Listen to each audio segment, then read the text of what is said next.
I don't know if my guests tonight need much introduction at all. Well, you guys know them from the amazing coverage that they've been doing of this ArriveSCAM that's been going on in Ottawa, and the committees that we have all been seeing little clips here and there of. Well, they've been doing amazing coverage, digging deep, and telling us the real story. So without further ado, of course, welcome to Fox and Cypher. Welcome to the show. Hey, how's it going, everybody? You can hear us okay? Yeah, I actually have to adjust some volumes here. Okay, perfect. Thanks for having us, Clyde. Oh, absolutely. Thanks for coming. I mean, you guys are killing it. You're absolutely We've been busy. You're killing it. And you're busier than ever right now. You're doing multiple live streams every week, and you're cracking out videos like crazy. And what's amazing is not just that the amount of content, but the quality of content that you've been putting out in regards to what's going on with this ArriveSCAM thing. Now, I just want to say for anybody who's joining in just now, maybe don't know your channel, or they're watching this video as it's published afterwards, not in the live format. You guys, you're anonymous characters. You don't show your faces. Would you give a little bit of a sum up for people that maybe are just getting to know who you are? Sure. So we are a husband and wife team. We started this channel back on January 15th of last year, and we were just fed up with where the government was going, where the ideology was just infesting every part of society. We were seeing it in the schools, we were seeing it in the government, we were seeing it in the professions. And we took a hard look at each other and at our young son, and we said we could sit here and just hope other people are going to solve these problems for us and speak out, or we could look at doing something. And we just decided that we couldn't look back 20 years from now and not be able to say we did every single thing that we possibly could to fight against this. And we didn't know how it would go.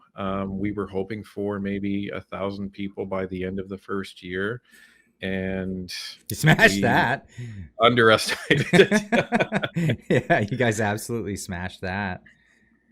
But it's interesting because, I have a lot of experience that can really be brought to bear on this. And,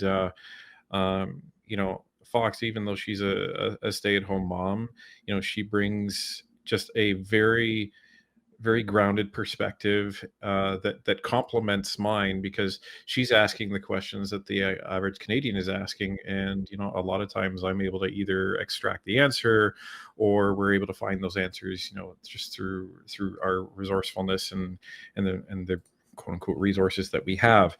And eventually, when we reveal our identities, it's going to make a lot of sense to people. So, but that's not going to be for a while yet.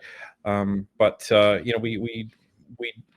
don't show our identities to protect our family. And I think if people didn't understand before, look at Bill C-63, and that's all you need to do to know to understand. And I know you covered a bit of, I think all the channels have covered it, just because it's so serious, and even the media, the mainstream media, is railing against that. So that's why we don't show our identities yet. So we need some assurances and some stability in order for us to be comfortable with that. Wouldn't you say, Fox? Yeah, absolutely. And the other thing is, I mean, I think we learned this early on with the absolutely ridiculous 3D puppets that we had that were super glitchy and moved kind of funny all the time. It doesn't really matter what you look like, as long as what you're saying is the truth. That's what matters. Absolutely. And what's amazing is just how knowledgeable you guys are actually when it comes to the fundamentals of what you're actually commenting on. So for example, when I want to talk about Bill C-63, for example, I'm getting a hold of guys like Jeff Rath, who's a lawyer, in Alberta, and he knows this stuff. I'm talking to people, legal scholars, things like that. You guys are very knowledgeable when it comes to procedures, Parliament, how the government works. It's really extraordinary what you guys are putting together. Well, it's just part of, you know, the path that I've taken in life. I've worked in a lot of different industries. I've worked with contract management. I've worked with, you know, having to understand legislation and really help businesses change their operations to accommodate legislation that's come out from the government. So I need to understand these things, and I've ended up crossing paths with a lot of lawyers in that time, and so that's the nice thing when a new piece of legislation comes out. Literally all we do is we look up the bill and we get into it and I start running through the bill. And I think a lot of it is natural curiosity as well. You know, when we started watching House of Commons videos and things like that, we'd be like, oh, why did they do that? Well, let's find out. Right. Like, for example, when Fergus was appointed the Speaker of the House, and you saw Justin Trudeau on one side and Pierre Poilievre on the other side, just like dragging him up to the chair. We're like, well, that's weird. Why does that happen? And there's like this long-standing tradition that dates back centuries. Oh, really? Okay, you brought it up, so tell me why. I'm curious. Yeah, that's it. I guess like back in the day, the Speaker of the House was like, his job was to go to the king. So if they decided something in the House and the Speaker went to the king and the king didn't like it, well, let's just say he might lose his head. Long. So the Speaker would always resist being appointed by the people because he knew what the potential consequences were. He could actually, you know, if the king really disagreed with him, he would lose his head and then they'd have to appoint another speaker. So now it's just tradition that they kind of fake that the speaker is being appointed to the House. There is some real risk though being appointed the speaker nowadays. Holy cow. You'll get thrown under the bus probably, right? In most cases, as we saw with Anthony Rota. And by the way, what's happened to him? He's just faded off into the night. He is faded. Go ahead, folks. Oh, he's an MP. Like, he's retained his seat, but he's not speaker anymore. So that means he took a pay cut. And he's also said that he will not be running for re-election. So whenever an election is called, they will choose someone else from the Liberal Party to run for his seat. And I think this is a real case of the grass is always greener, right? Like there were definitely cases where you could point to some of Rota's rulings in the House and saying, oh, well, you know, that's clear bias. But when you contrast that to Fergus, it's like night and day. Yeah, and at least Rota was honorable. And yes, he's a liberal. Yes, he made some biased decisions, but you at least got the sense that he was trying to be objective, and he was trying to do his job for the good of Canada. Heck, he went against Trudeau in trying to get the documentation for the Winnipeg lab scandal, and was sued by the Liberals when he was trying to actually get that documentation. So that should tell you everything that you need to know about Anthony Rota. I'm so curious of why he fell on that sword. I just don't see it. I don't see why he did that. It's pretty obvious at this point now that the memos have gotten out of the or the emails of the invite to the, for anyone who's just maybe doesn't know this story. So Anthony Rota took the fall for inviting a Waffen SS soldier to the Parliament, and then everybody stood up and did a standing ovation for a bad guy, one of the bad guys from WW2. It's insane that this is something that happened. And of course, as he was reading it out, you could tell there was an oh no moment. Right? He totally like got a moment where he's like, and this guy, he fought against the Russians in World War II, right? Yeah. So that's what I'm completely sold on, the fact that it wasn't him. Just and based on his reaction. You almost wonder, was this a setup? Because he was invited by Trudeau's office, wasn't invited by Rota like everyone kind of made it seem. Right. And then who follows Rota? The quote unquote first black speaker. I don't Like, know if it was on like did he intentionally wanted to make international headlines for saluting a clinkety clank funny mustache follower? hey, he's done crazier stuff. Well, we had heard from an insider that Chris D'Entremont was the natural pick for speaker in Rhoda's place. And I guess the Liberal Party really, really pushed for Fergus to be the speaker, Yeah, even like though he had no previous experience, like as chair of committee or anything like that, that would have demonstrated his nonpartisanship. yeah, and that's the thing, because when you, in order to really, I would say, earn the trust of people to be Speaker of the House, you really have to display nonpartisanship. Yes, you belong to a party, but you have to display the ability to be nonpartisan. And typically that starts when you're the chair of a committee, because you have to be fair. You have to be nonpartisan in your rulings, no matter what the party is parties are actually doing. Right. And then a natural step would then to be a deputy speaker, because you are essentially in training to be the Speaker of the House. So it was kind of a slap in the face to Chris D'Entremont, who is an excellent speaker and is fair. To everybody who may or may not know, recall that he threw out a Conservative from the House for calling the Prime Minister a liar, not because it was against the Prime Minister, but because those are the rules of the House. You cannot use the word liar in the House. And so Chris D'Entremont, who is a Conservative, threw out a Conservative who is in the House. So that just shows you that he's able to put his partisan loyalties aside and execute the rules. No matter if he agrees with them or not, those are the rules. The problem is Fergus blatantly doesn't do that, and it's demonstrated on a day-to-day basis. Well, Fergus, he had that grandstand where he got up and he talked about the rules for about an hour, wasn't it? Right? Yes. When he wasn't allowed to. Well, we actually wrote a letter to the leader of all of the parties and Peter Julian, because he was kind of heading that report in committee. And we wrote it as ourselves, like as our natural human names, so we Right. can't share it. But Yeah. we did write them all, including the block, and we had a friend help us translate, just because we wanted them to know how serious it is for Canadians to have a speaker who is biased towards one party. Yeah. So Yeah, that's really it shouldn't go that. But I mean, this is the Liberal government that we have today. It's really no surprise. Now I'm going to get into some of these super chats, and then I want to talk about what you guys have been uncovering. And I've been busy because I've been doing my own stories. absolutely. So, I didn't catch your live stream last night, so there's apparently some bombshells that have come out, and we're going to get into that. Let me just make sure I'm catching up to the comments. Where where were we? Jenny P with a 279 super chat says, "Thank you for all that you do." A big long ooh at the end. Gary Krell with a $50 super chat.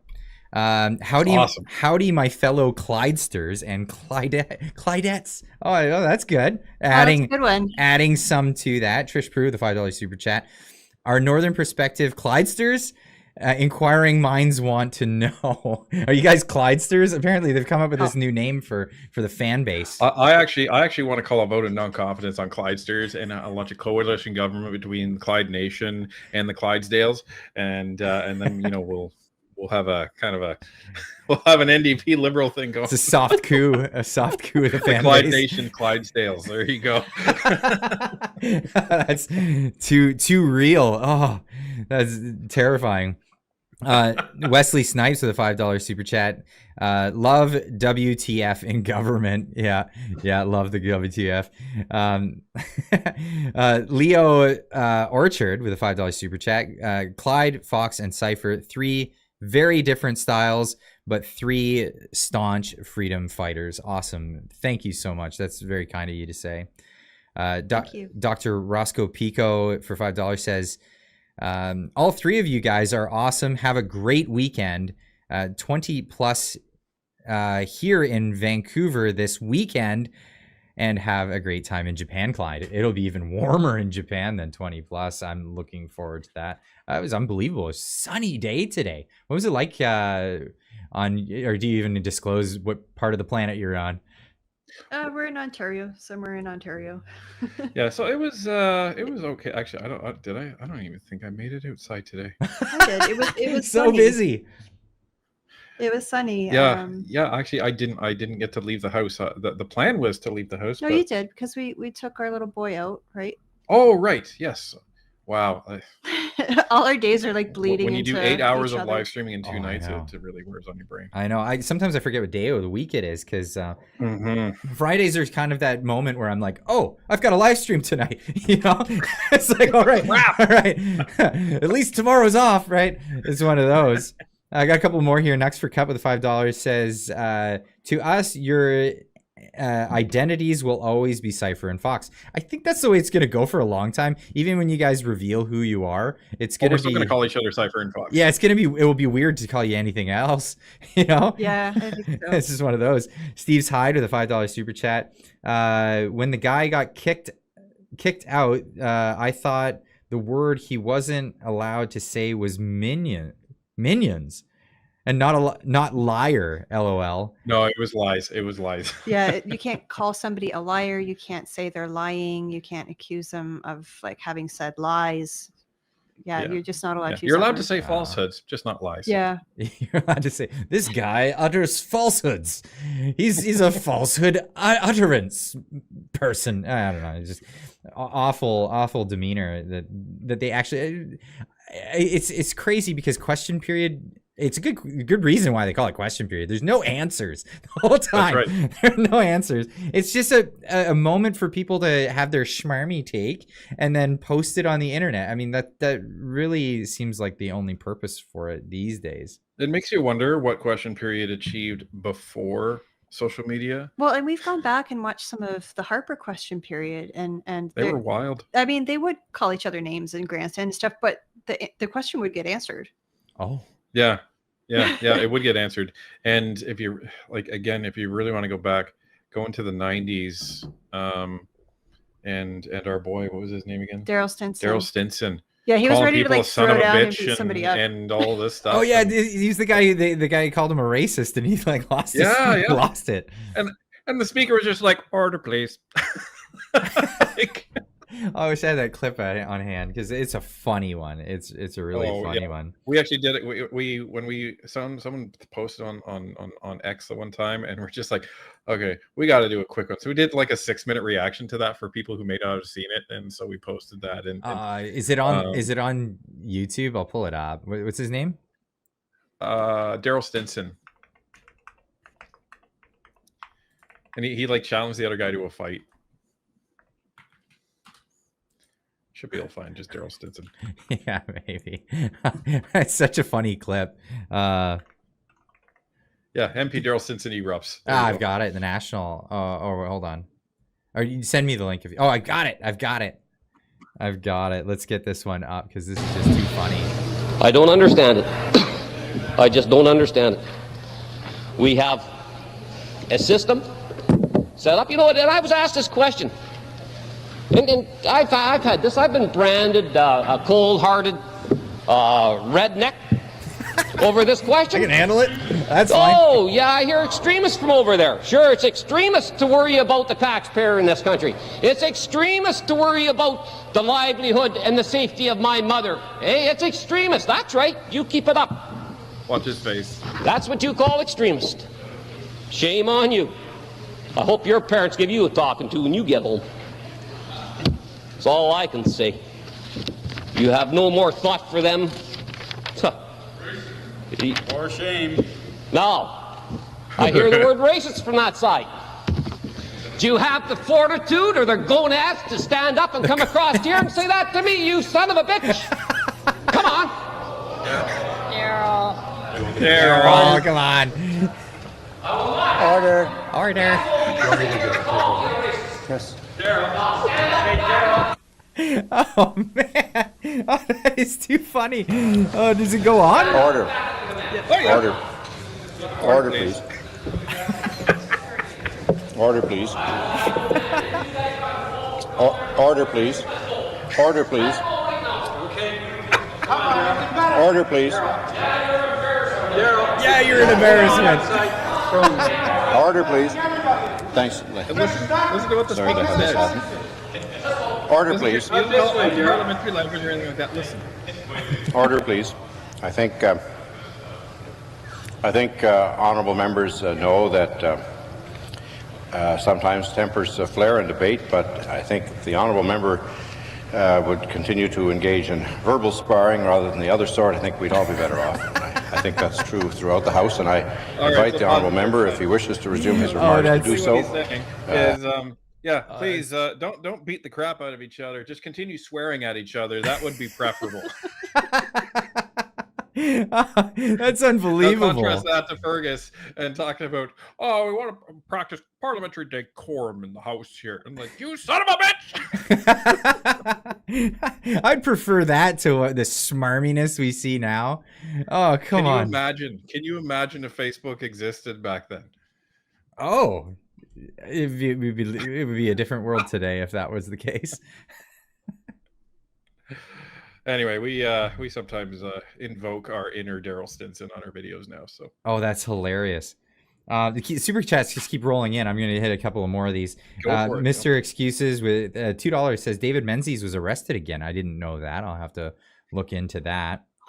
Dan Demand 966 with $5 says, okay, Cypher, can you please show the Clydesters the champagne voice? They need a real lawyer, he says. Hold on, let me shut the door. Hold on.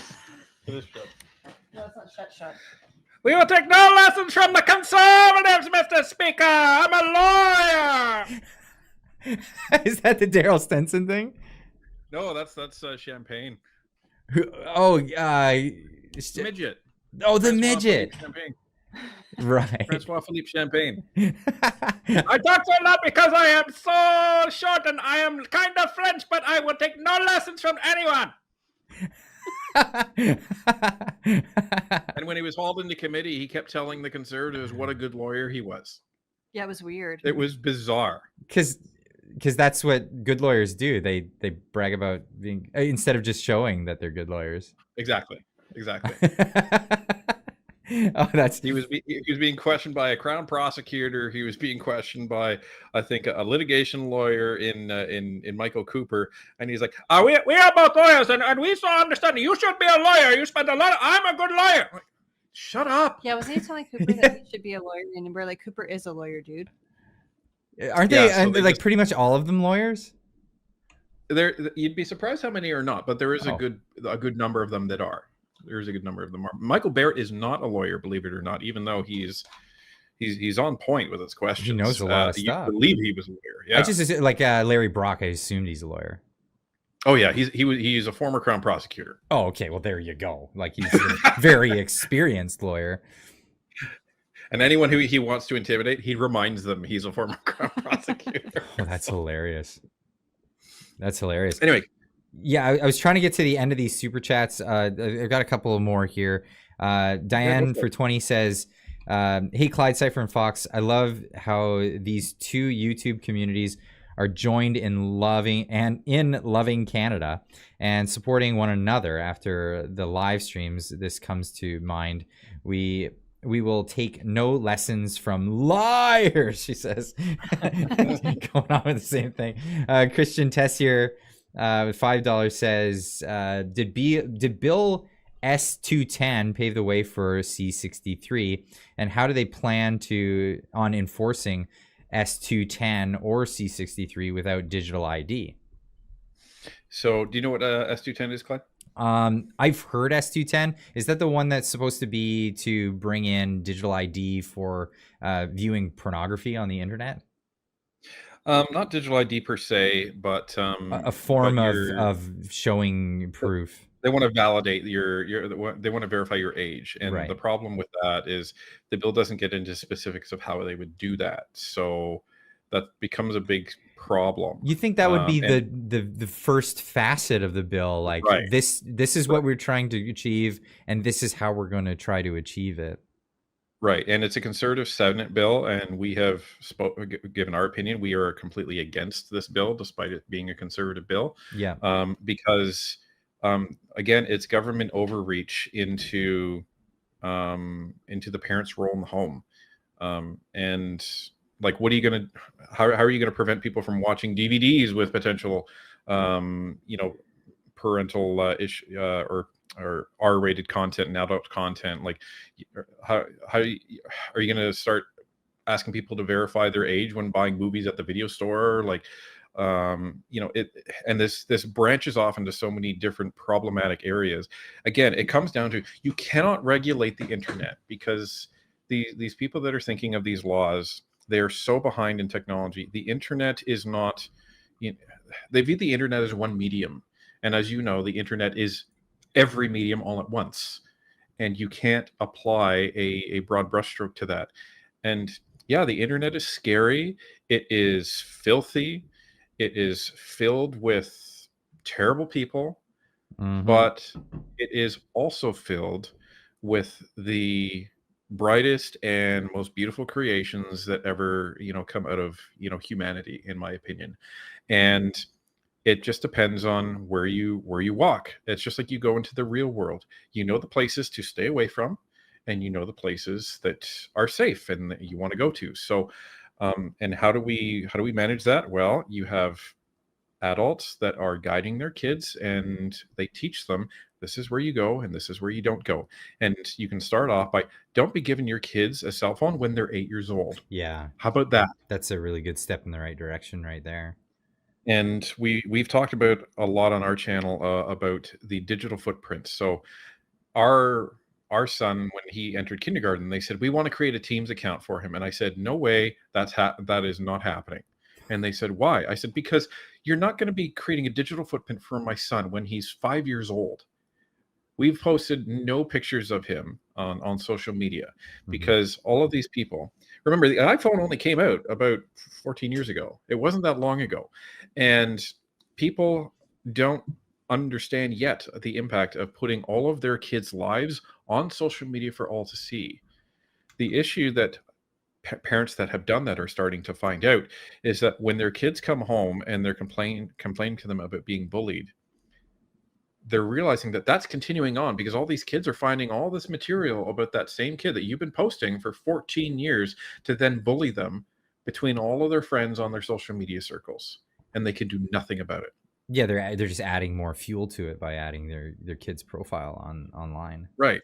That's awful. And so society does not know what the impact is of social media on kids' lives yet, because it's only about a couple of years from now that we're going to be finding out what these adults actually are turning into as a result of being raised through the first generation of social media. Nobody knows the long-term impact of this, but it's dangerous. It really, really is. Well, look at what social media has done to celebrities, for example.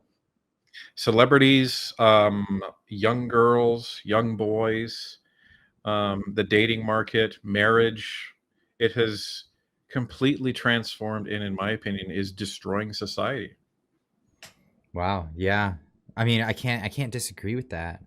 It's so weird, because I don't behave like maybe I wasn't mesmerized by social media like other people have been. But when I go on Twitter, for example, and I reply to people that are being rude to me, I'll reply just like I would reply to them to their face. Right. And I put a conscious effort into doing it that way, because I've always likened Twitter to like trying to have an intellectual conversation with an angry chihuahua behind a chain link fence. Like you're wasting your time most of the time. You would be, but every once in a while you'll meet one of the neighbors and you're like, oh, howdy, and you'll have a conversation behind that chain link fence. You know what I mean? And there's some psychology behind it where, I mean, through the computer screen, you don't get that one-on-one face-to-face interaction that you would in person. So, I mean, if you think of like the worst comment that you've ever said on social media to somebody, you wouldn't say that to somebody's face, because you could see the anguish in their face. Well, and the thing is your brain actually doesn't even realize that you're speaking to a person. Even you consciously know that you are. Subconsciously, your brain actually isn't registering it. So you end up saying things because it's safe. There is no immediate threat that is coming back at you. Yeah, you don't get that feedback. Again, like if you said something horrible to somebody, you would see it in their face. Maybe they'd start to cry. Maybe they turn red. You don't get that feedback when you're doing it through the internet. And it's a result of you not having the fight or flight response when you're having these interactions that you would have in person. So to the point, you're on the street and you go up to some random person and start calling them names. Something's probably going to happen. You'd be spitting chiclets. Yeah. And hoping you're on a good dental plan. Yeah. So you don't do it. But when you're behind a computer screen, there is no retribution there. So there literally is no fight or flight response. And Twitter is terrible for it. Twitter is actually designed to invoke the most discreet and intense reactions from people as possible because of the low character limit. So you have to get your point across very, very succinctly. And what ends up happening is people are just, all of the politeness goes out because you don't have room. You don't have any room for politeness. It's just, here's the message, deal with it. Well, when you say design, you're inferring that it's meant to be that way. Like it's meant to be so vitriolic. I believe it was. You think it was actually, that was the design, that was the plan. Let's get everybody vitriolic and it'll. Well, because what it does is it gets the endorphins going, and the adrenaline going, and so it gives you almost like that casino reward. And plus, Twitter it's much more fast paced than Facebook is. Facebook is kind of like a blog, if you will. You know, you put longer posts there, people have longer responses, whereas Twitter is literally ding ding ding ding ding ding, and it's that whole casino reward system that actually influences your brain as a result of operant conditioning, and especially maybe that's why I don't fall for it. You know, that's a good idea. You know what's funny is like when I turned 19, I was in Windsor, Ontario. That's where I grew up. And they had a casino. It was like everybody talked about it. We're going to the casino. We're doing this. Casino is a big thing, right? And so I was like, I turned 19. It was my birthday. I had my ID ready, and I walk into the casino. I was all excited, and I bought a token for $5 to put in a slot machine, and ka-chunk.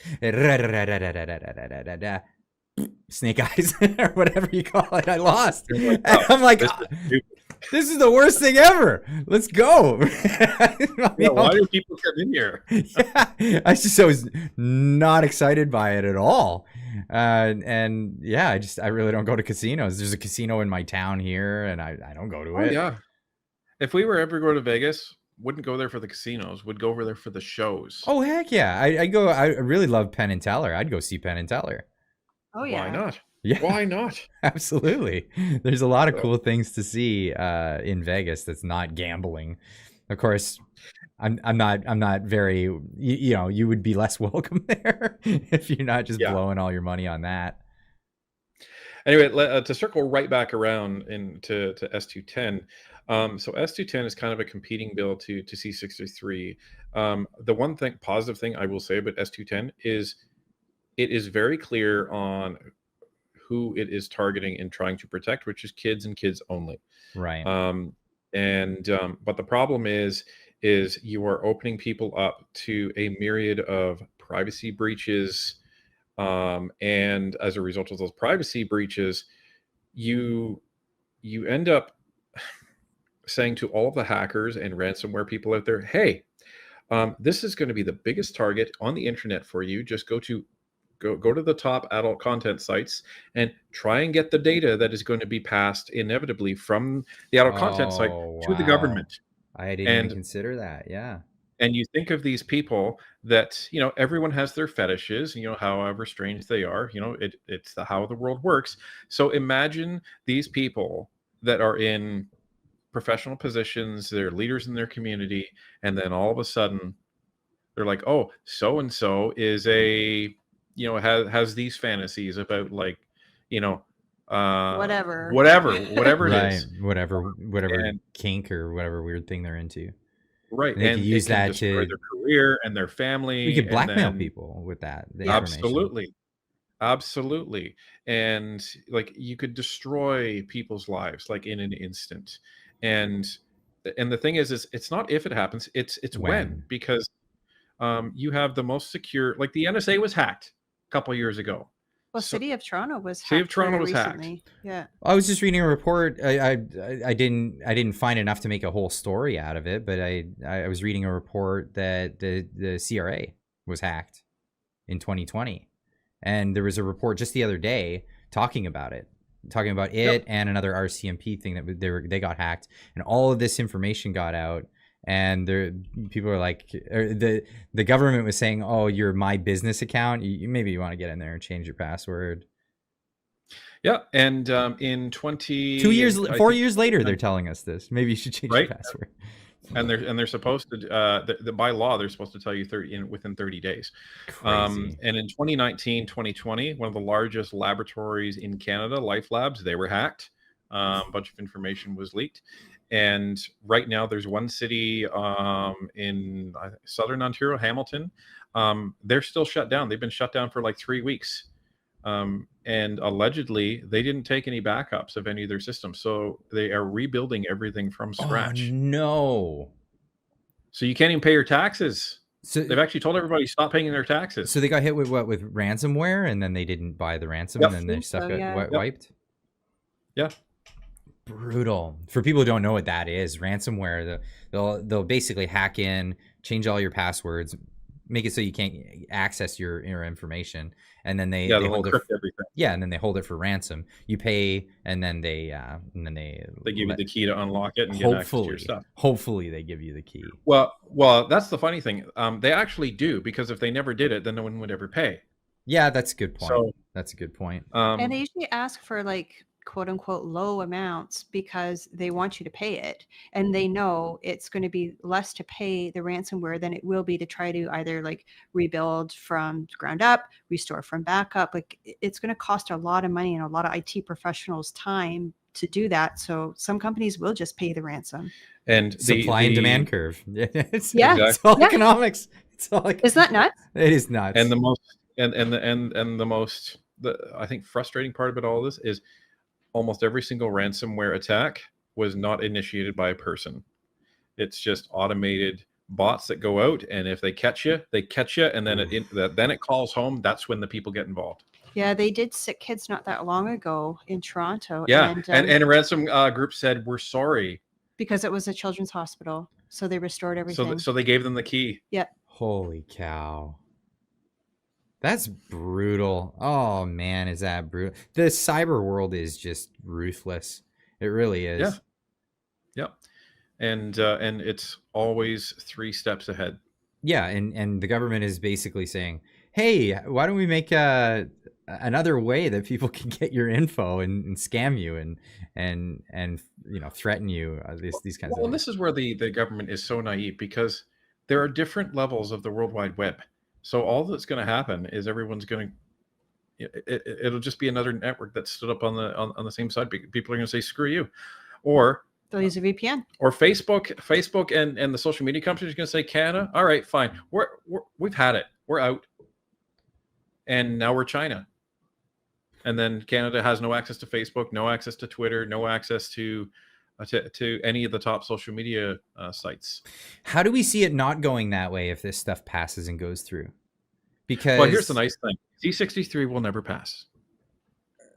yes, but so it's the inch by inch, and then all at once kind of thing. You know what I mean? This is where Canadians it's really good that I would say record amounts of Canadians are paying attention to politics now, which is good. And it's through all of the efforts of all of the channels. And Canadians need to continue to pay attention to politics, even more so after the Conservatives are voted in, because the one thing you don't want is a massive majority government in power and everybody saying, "Okay, we've done it, everybody. Now let's look away." That's not what you want to have happen. No.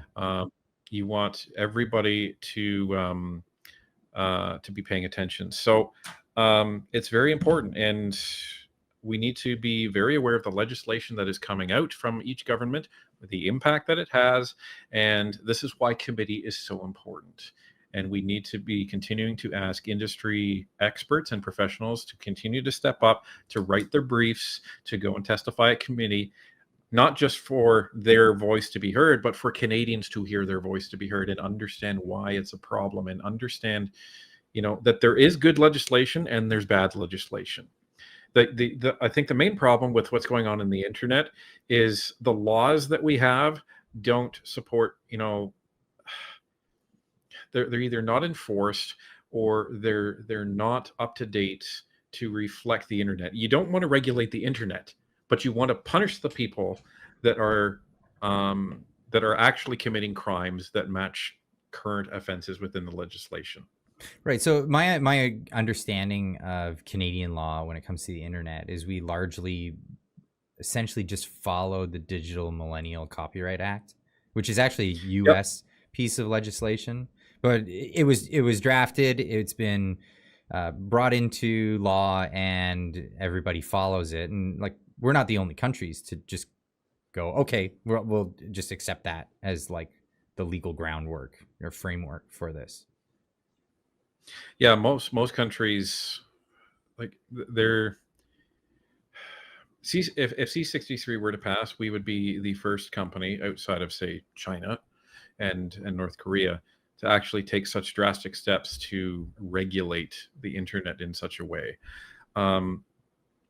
Because here's the thing, the inevitable follow through from that is, all right, so if I say something mean to somebody on the internet, then I can be jailed for life. So does that mean if I say something mean to somebody in a Starbucks, I can also be jailed for life? What's the difference? And this is where it gets very, very scary, very, very quickly. Because again, what's the difference if I'm typing it or saying it? Because you could also argue that if two kids are playing Call of Duty and one says something very offensive to the other one, perpetuating hate, what's the difference? You're on the internet and you're making a verbal comment that is technically violating a part of Bill C63, so you could be jailed for life. What's the difference now if you're saying it in person versus over a headset? Right. And well, for people who don't know, Call of Duty lobbies are like the most toxic place on the internet. It's like, yes, they are. You're gonna hear all the things. You'll hear all the things that people are not allowed to say, and that's why they say it. It's not because they actually like think these things, or I mean, I'm generalizing, right? But for the most part, kids that are in these lobbies, they're just shouting all the worst obscenities, and the worst obscenities are the ones that we're told are the worst obscenities. And if you get banned for it, it makes it more effective in saying it. Yeah, and this is why parents need to play an active role. And in a way, there is some blame that can be put on parents right now, but there's a good argument for blame not to be put on parents, because 20, 25 years ago, 30 years ago, parents were able to actually have the proper oversight over their kids. Why? Because both parents didn't have to work in order to survive. Yeah. You typically had one parent staying at home and looking after the kids and, guiding them, nurturing them, teaching them. And that's impossible. Well, and as a mom, that was your job, was to raise the family. And the way you would know you were doing a good job was the other moms would criticize you, at church or at the park with your kids. Like, they would criticize you. Oh, well, little Johnny's being a little brat. Why are you letting your kid do that? Stuff like that, Right. Yeah. And now the parents come home, they're so exhausted, and all they want is, oh my God, my 5-year-old is just having a tantrum. Okay, here's your game. Just please leave mommy alone. Leave daddy alone for like an hour. Awful. Please just leave us. Because I know the feeling though. Like, I know the feeling. Yeah. You're just like, and on some level, parents know that it's not right, but and nobody's blaming them for it. But again, you look at what has been happening within this country to create those conditions, and that's the root cause of all of this, and that's what we need to really be focusing on. We need to enable parents to get back to that, to have that proper oversight, and give them tools, not legislation. Give them tools to be able to help them to provide a safe environment for their kids. You don't legislate that. You empower people to be able to do that. Yeah, I couldn't agree more with that. The legislation, and on top of that, we have the government coming in and spending all this money on things that are supposed to be for parents. You know, the $10 a day daycare that's actually bankrupting daycares all over Canada. And making the daycare situation 10 times worse because those spots are now no longer available. Yeah, and people are on waiting lists to get into daycares. Why are they sending their kids to daycare in the first place? Well, because they have to work. Right. And it's crazy because it's the toilet bowl, right? We're spiraling down the toilet bowl in this because the government spends all this money to provide a service that you wouldn't otherwise need if you didn't have to go to work, but we have to go to work because the money's worthless because the government keeps spending it. And it's like, well, who's the problem here? And then you end up saying, well, okay, so now Canadians across the board don't have enough money anymore. So now let's look at universal basic income. And now they're completely reliant on the government. And, you know, it just gets worse and worse and worse and worse. If UBI passes, the Canadian dollar is done that day. Oh, the country's done. The labor market's done. Everything's done. We had the UBI experiment. It was called CERB. Yes. That's what the experiment was. And what happened? We had the biggest labor shortage in recent memory. Yeah, it was unbelievable. And lots of people, they're like, you're going to pay me to do Call of Duty? I think the interesting statistic with that. I mean, I don't know if it's an actual statistic or just an anomaly. But during the pandemic was a huge surge in people becoming online video game streamers. Yep, because that's I know people who did that because that was their only way to make money. Unbelievable. Or just they had the time to, because most people otherwise would be at work. They'd be doing other things, more productive things, in my opinion. But I mean, it is a thing. Crazy. I mean, we could go down all these paths. So that was a hell of a super chat. That was a hell of a super chat, and I was trying to get to the bottom of all of those super chats. Hold on, let me try to go through a few of them. I missed a couple.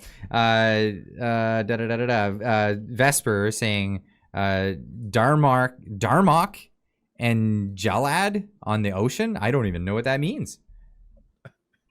It's a Star Trek reference. That would be why I don't know.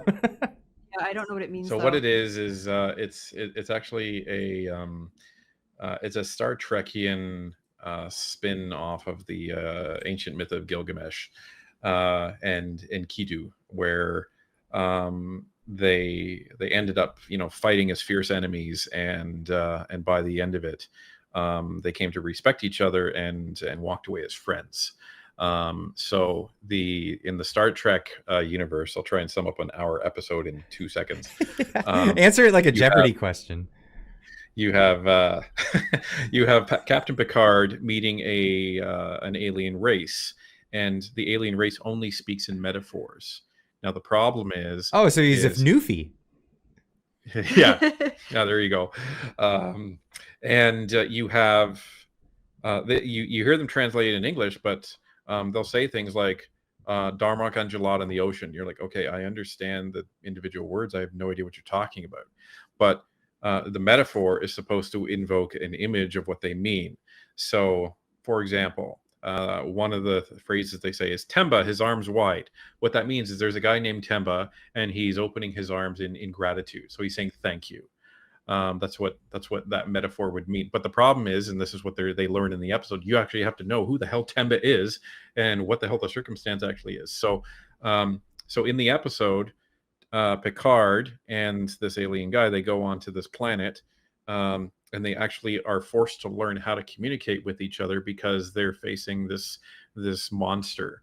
And that was actually at the core of the legend of or the core of the metaphor that they used initially, which is Darmok and Jalad on the ocean. So basically, Picard was Darmok, the other guy was Jalad, and in the end, because they learned to communicate, they were able to quote unquote leave as friends, and that's what that really means. So you come as strangers, you struggle together, and then you become friends and allies throughout that. That was a hell of a super chat. Thank you so much, Vesper Digital. No more super chats from Vesper Digital. Oh, holy cow. Wow. All right. Mike St. John, John. I don't know how if I'm pronouncing St. John, Mike St. John. For $5 says best 34th anniversary present is being here with all three of my heroes. Well, am I a hero? Wow, thank you. I really appreciate that.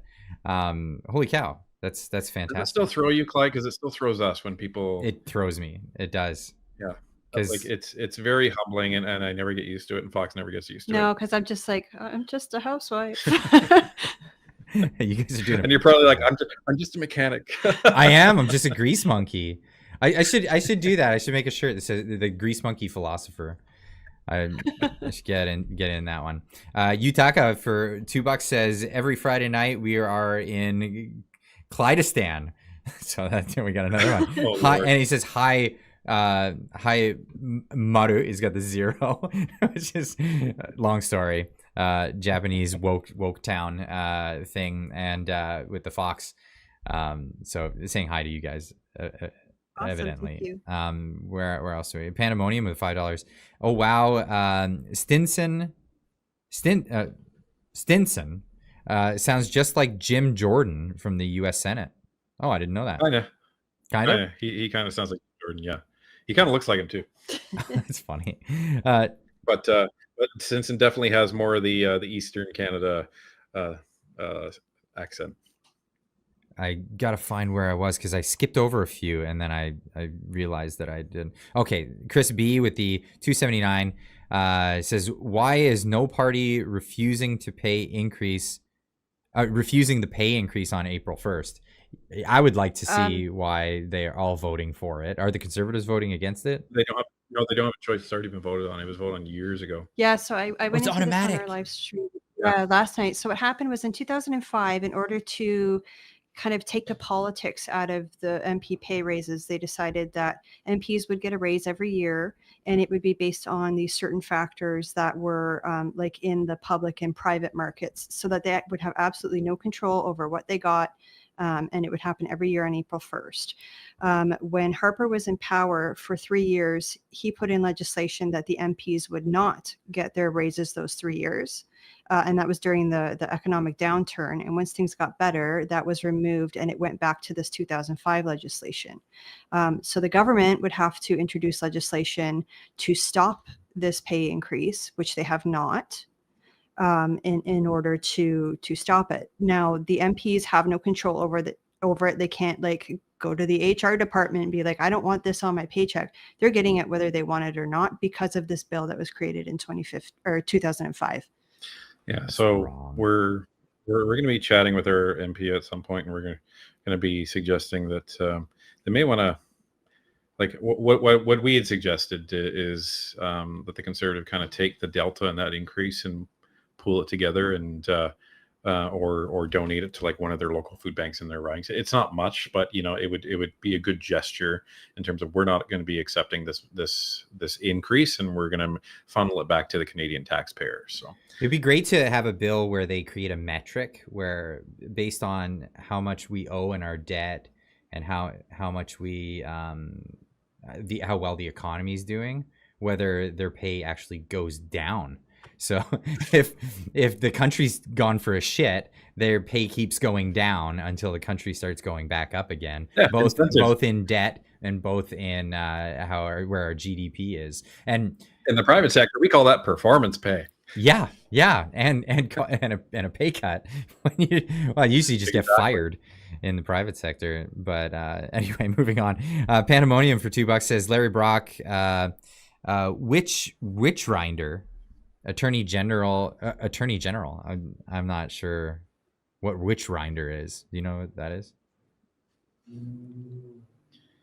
Might be a typo. Might be. I'm not sure. Larry Brock, Witch Rinder, Attorney General. Sorry, I'm dyslexic, so typos right over my head. Nux for Cup for $5 says Witch Finder. Witch Finder. So he finds witches. Yeah, he's on the witch hunt. Oh, He's on a witch. see, There you go. see, right over my head. Next for Thank cup Ben Money. for $5. It says, here's a summary of last night's stream for you, Clyde. I have no knowledge of that. Right after the next one, I want to get into this. Next for cup, another $5 says, when the Conservatives form government, we need to be their official opposition because the other parties simply won't. I agree with that. Said. I'm going to be, said. I'm on board for that. I already said this many times. I bet you a whole ton of the fan base of this channel is going to like end up not liking me a lot when I'm going after the Conservatives when they get into power, because I mean, there's no other way. We're probably going to be slowly getting a liberal audience. Because like, that's not to say that we're going to be going for the jugular. We're going to be calling out bullshit when we see it. And if they start being hypocrites, which I hope they won't, but if they start being hypocrites, they're going to be called out. And when we go into, we're going to be following them in committee. And you better be removing C11. You better be removing C18. You better be scrapping the carbon tax, because guess what?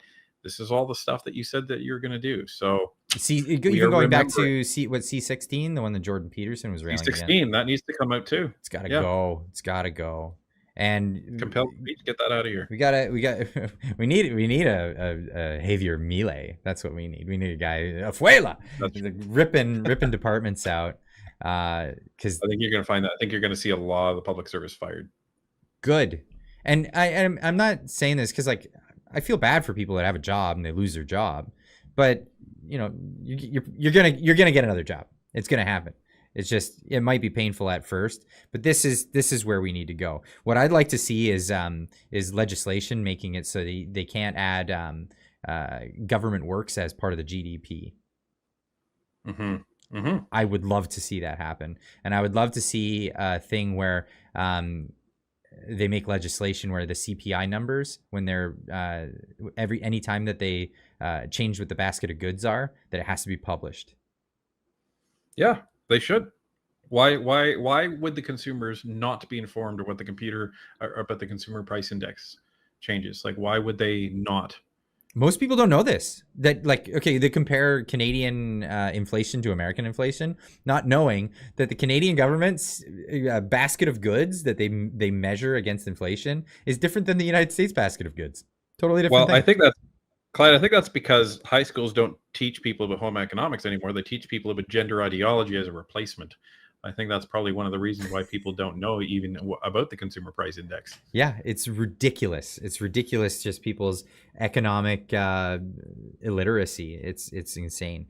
Now, okay, we've talked about a lot of things. I want to get into what you guys have been covering so much of recently. I'm sure this might have been a fun little break to get away from it for a minute. But for sure, like the main reason why I've invited you guys on is because you guys have been doing such amazing coverage of this ArriveSCAM thing. Mm-hmm. Where are we with it? Like, can you bring us up to date? Is there a way to like just sum it up really quickly? I'll try. The nuts and bolts of it is the Liberals. Every single time there's a committee hearing, the Liberals complain about how much time is being quote unquote wasted on this. And they're saying they say it's a waste of time that we're looking into millions and millions and millions of dollars being embezzled in our government. Well, what they're arguing is we're spending all of this time and all of this money around the committee table on investigating this, and the Conservatives are trying to find something and they're not finding it, despite the fact that a lot is being found. And the Auditor General's report, the Liberals voted against that.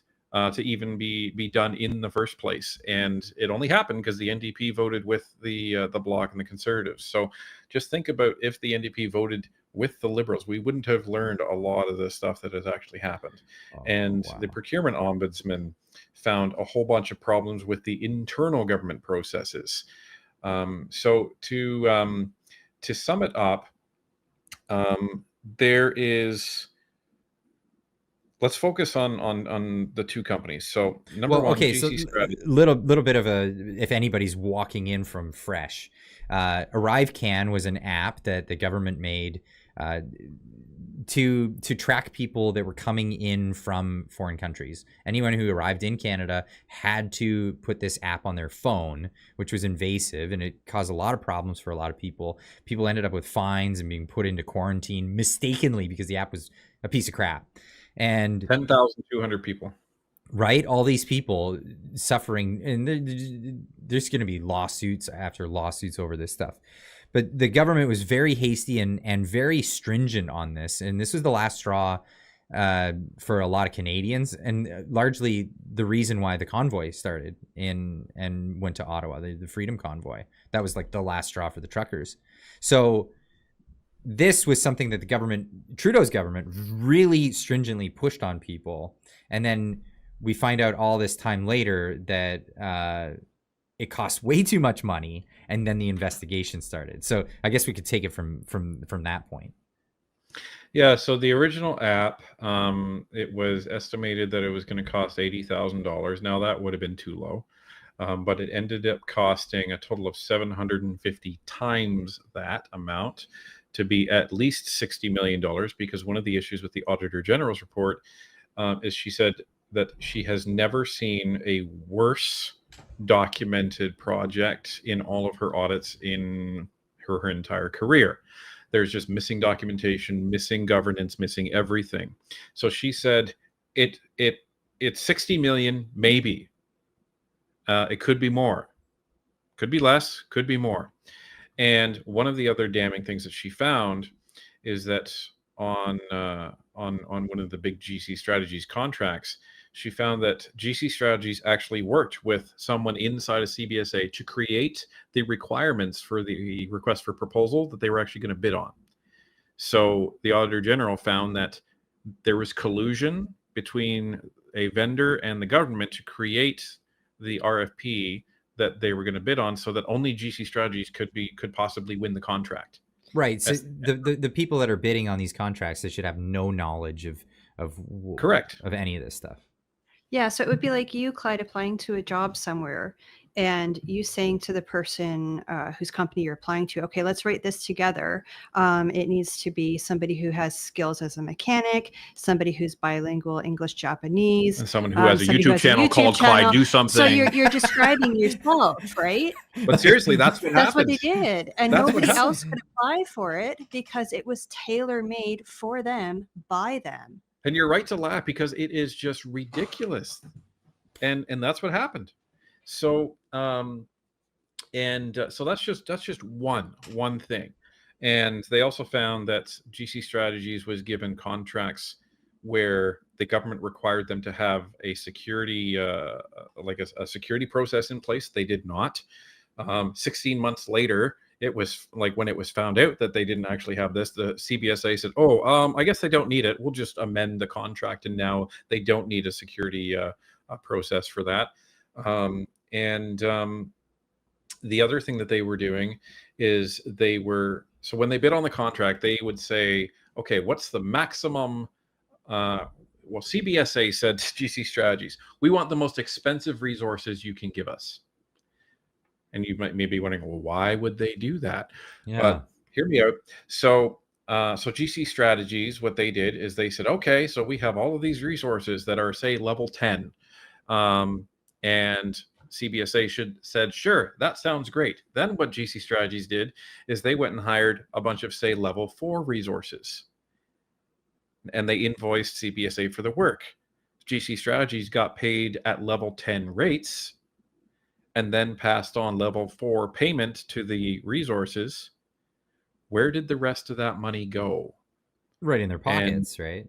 Well, my theory is that GC Strategies didn't get that money. The people at CBSA got the delta. How does that work? So, because you have to wonder why does it benefit CBSA to rig these contracts for GC Strategies? Why? It must benefit CBSA, or it must benefit Somebody people within the CBSA. Yeah, somebody in there. So why would they do that? So GC Strategy is already getting millions of dollars to get a cut off of these contracts.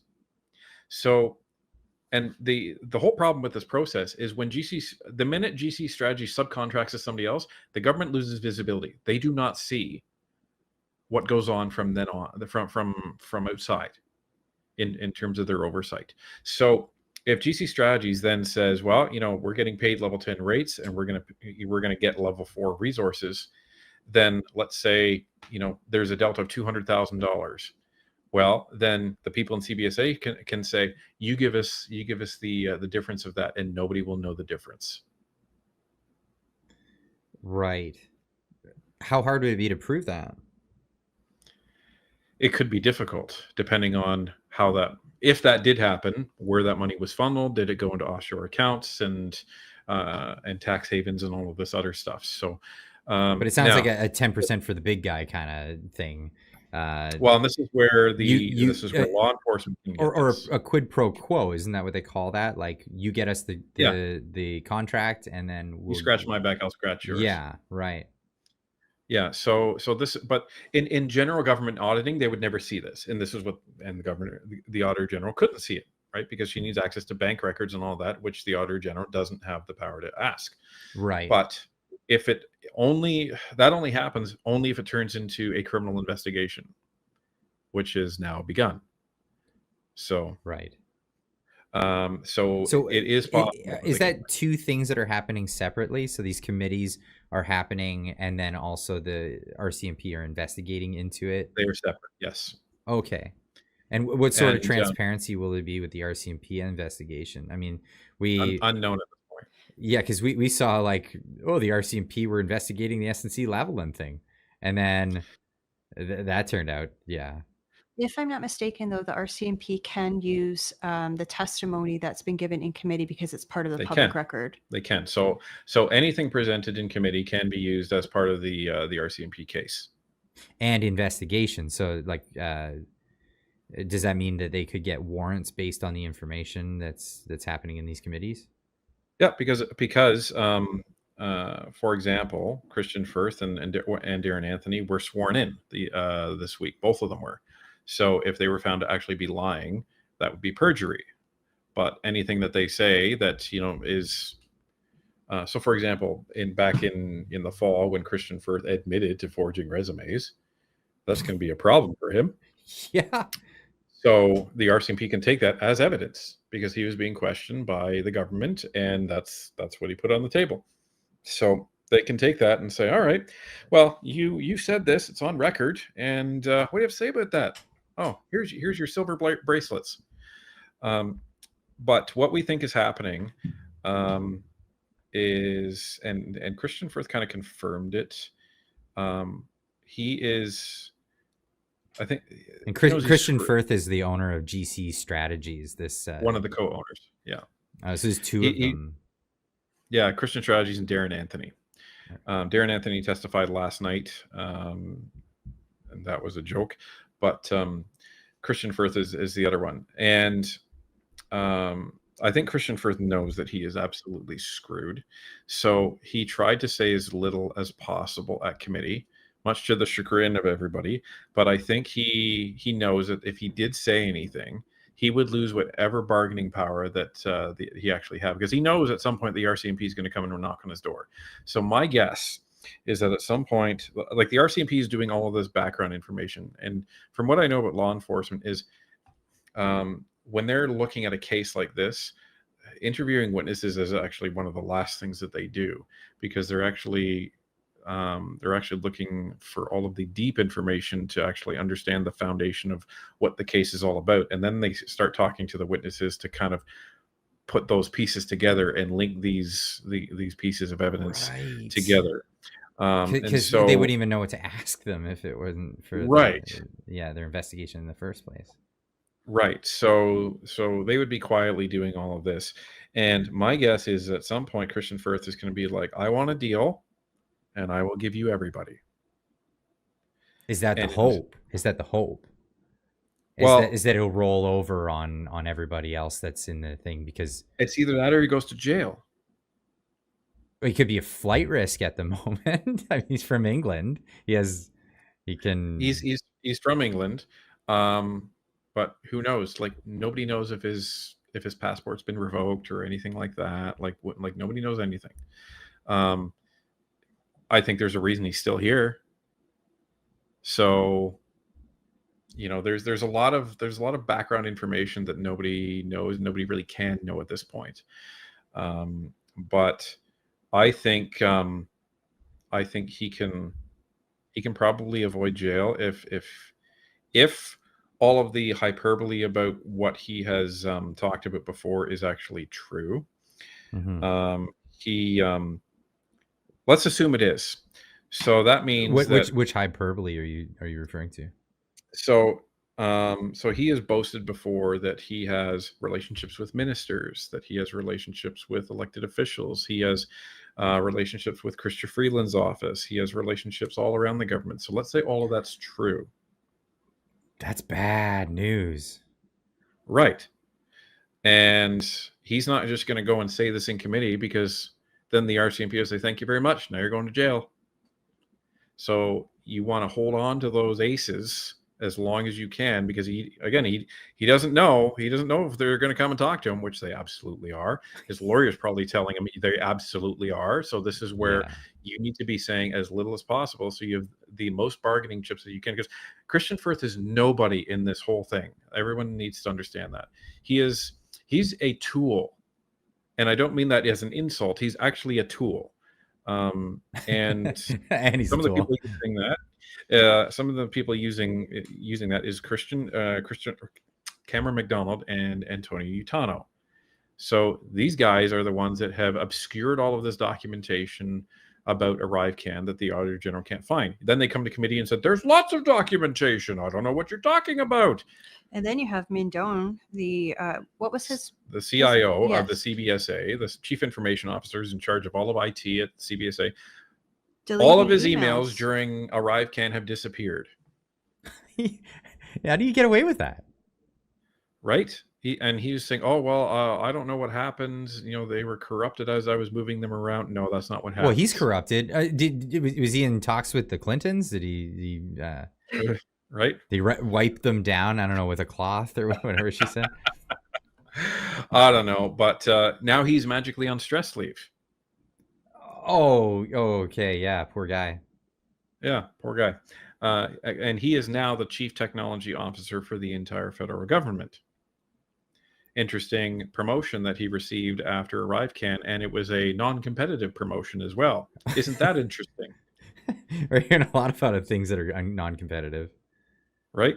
And that's the other thing. So since the Liberals took over, professional services contracts, they are supposed to be, the vast majority of those contracts are supposed to be competitive. This should be no surprise to anybody. Meaning that whenever the government puts out a contract, there's supposed to be a competition, and ideally you're supposed to get the lowest price for the best value. Well, over 60% of the contracts were non-competitive. That means these vendors are just getting contracts without having to compete against other vendors. Why is that? Why has that changed under this government?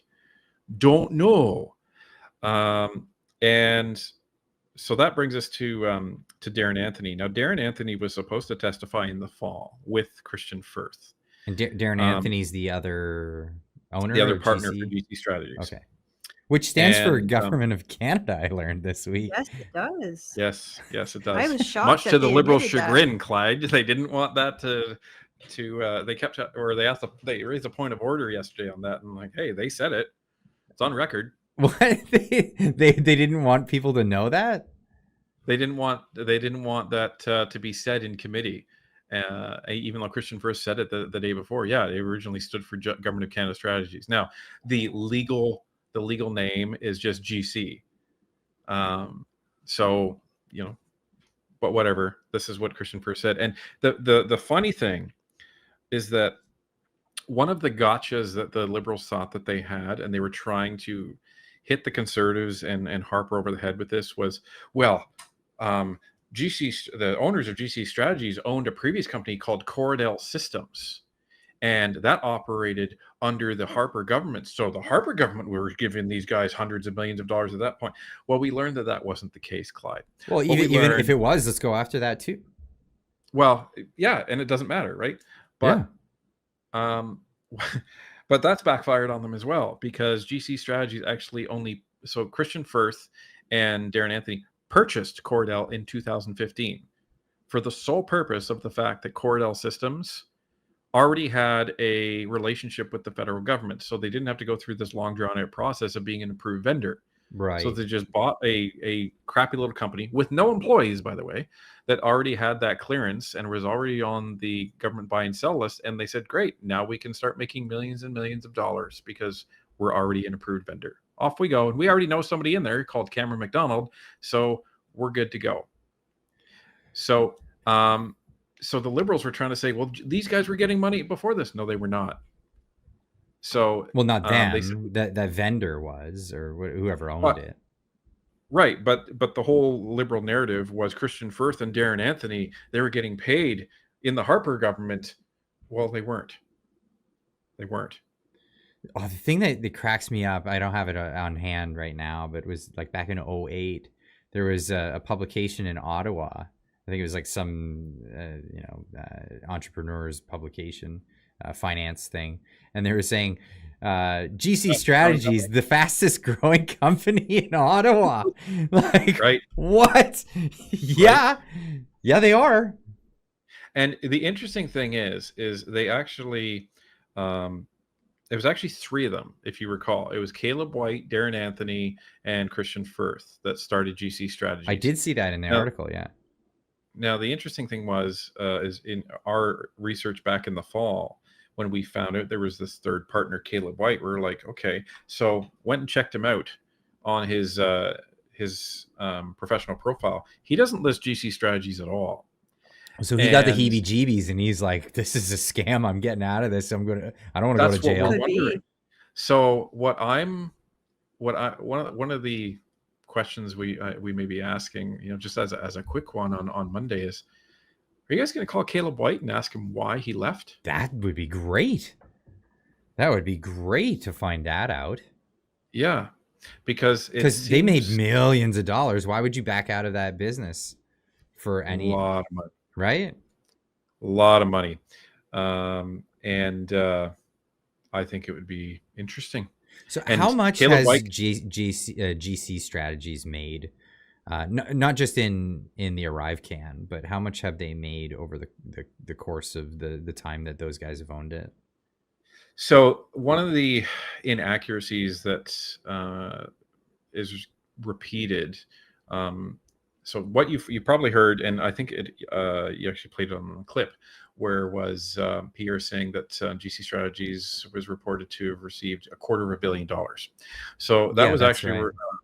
That was according to an article posted by a Quebec newspaper called La Presse, and they actually issued a correction a couple days later that it was 96 million because of the shoddy government record keeping. So it was about $96 million paid through GC Strategies since I believe it was 2015. Now, if you take their high point commission of 30%, then that means that Christian Firth and Darren Anthony each received about $15 million each. $15 million they got out of that whole thing in their pocket. Yeah, because like $1 million contract doesn't mean that you get $1 million. Correct. They get between 15 and 30%. Now, Christian Firth also said high. Our average was 21%. So if we take 21%, then what that works out to is around $20 million. So that's $10 million each. Not bad. Yeah, not bad. Not bad Almost at all. $1 million a year. And like for all intents and purposes, I mean, we can sort of draw like the government coffers and our tax dollars and a funnel off to the side that's going right in those guys' pockets, right? Because I mean, they did no work. Nothing. No, Darren Anthony admitted yesterday to doing less than 10 hours a month. Yeah, 10 hours a week. No, I thought he said per month. It was so what, yeah, so what they said was, they set him up, and it was one of his big mistakes yesterday, because I'm not sure if you were still on the stream on the Firth one, Clyde, when they asked Firth how many hours a month did you work on ArriveSCAM, and he said about 40 hours. So they said about 10 hours a week. And that was what Christian Firth had said. Yeah, and then yesterday they asked Darren Anthony, like, how much did you work on ArriveSCAM? And he said, I don't know. And they said, did you work on it as much as Christian Firth? And he said, no, less. So they trapped him. So they said, so you worked less than 10 hours a week? And then Darren Anthony, you could see he was like, oh crap. because they had said, well, we split the profits 50-50. And so naturally the conservatives are trying to go after, okay, so you got paid taxpayer money to do basically nothing. Now, I don't want to split hairs. Like, so for example, like there are people that are billionaires out there, like Elon Musk, for example. He's a billionaire. He's making a lot more money than that. But he also works his ass off. He also works his ass off. But he's not only that, he's providing services for people, and it's all good. There's all kinds of people that 100%. Get paid all kinds of money, and like just the sheer amount of money is not. And the little amount of work be indicative of it's more about, did the taxpayer get value for what money was spent? Well, here's the problem, right? So if you look at, these guys are basically just doing what average recruiters do, and this is the issue. Yeah, the scum. Sorry. Well, because the average recruiter gets around 20%. And there's a lot of recruiters that will make a base salary plus a commission, and the commission is on that 20%. So they may only get like 3% of that plus their base salary. So the more people they actually fill in positions, then the more incentivized they are to actually get more money. Mm-hmm. The problem is what these guys did is, these guys aren't at the top of a big organization that they're just, they're doing other things and working all the time, and they're reaping the rewards of everybody under them. That's not what they're doing. They're literally doing the bottom rung jobs, but they're charging big company prices. Mm-hmm. And that's the issue. Now, that's not all on them. That's also on the federal government for allowing that even to happen in the first place. Yes. So that's the whole thing. Everyone that's crapping all over GC strategies, they deserve all of the manure that they're getting. Yes. But the other piece to this, and this is where this has exploded, is all of the problems inside of the federal government, which brings us to another company called Dalian. So Dalian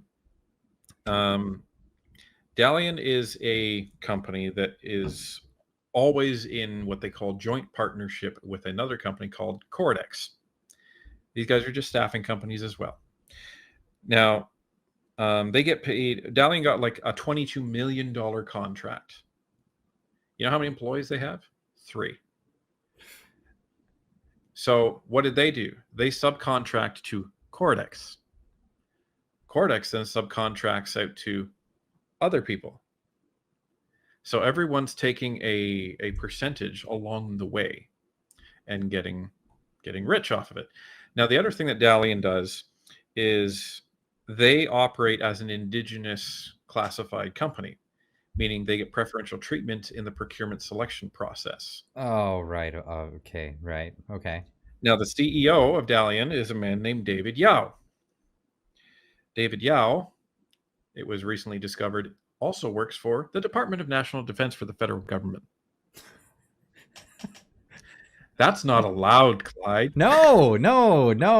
There's I don't know what's the phrase they call it. There's an interest, Double and then dipping. there's like a conflict of it, something along those. It's a conflict of, yeah, something like that. Yeah. Something like that. But yeah, so fucking great. Sorry for my French. Oh yeah. Yeah, What? it's insane. It's insane. And this guy appeared before committee, like the gonads on this guy, to appear before committee, being a an employee of the Department of Defense, and nobody seemed to recognize him. And then when it was discovered that he actually was the CEO of Dalian and also part of the federal government, he was suspended. So, like, there's all of this crazy fraud, and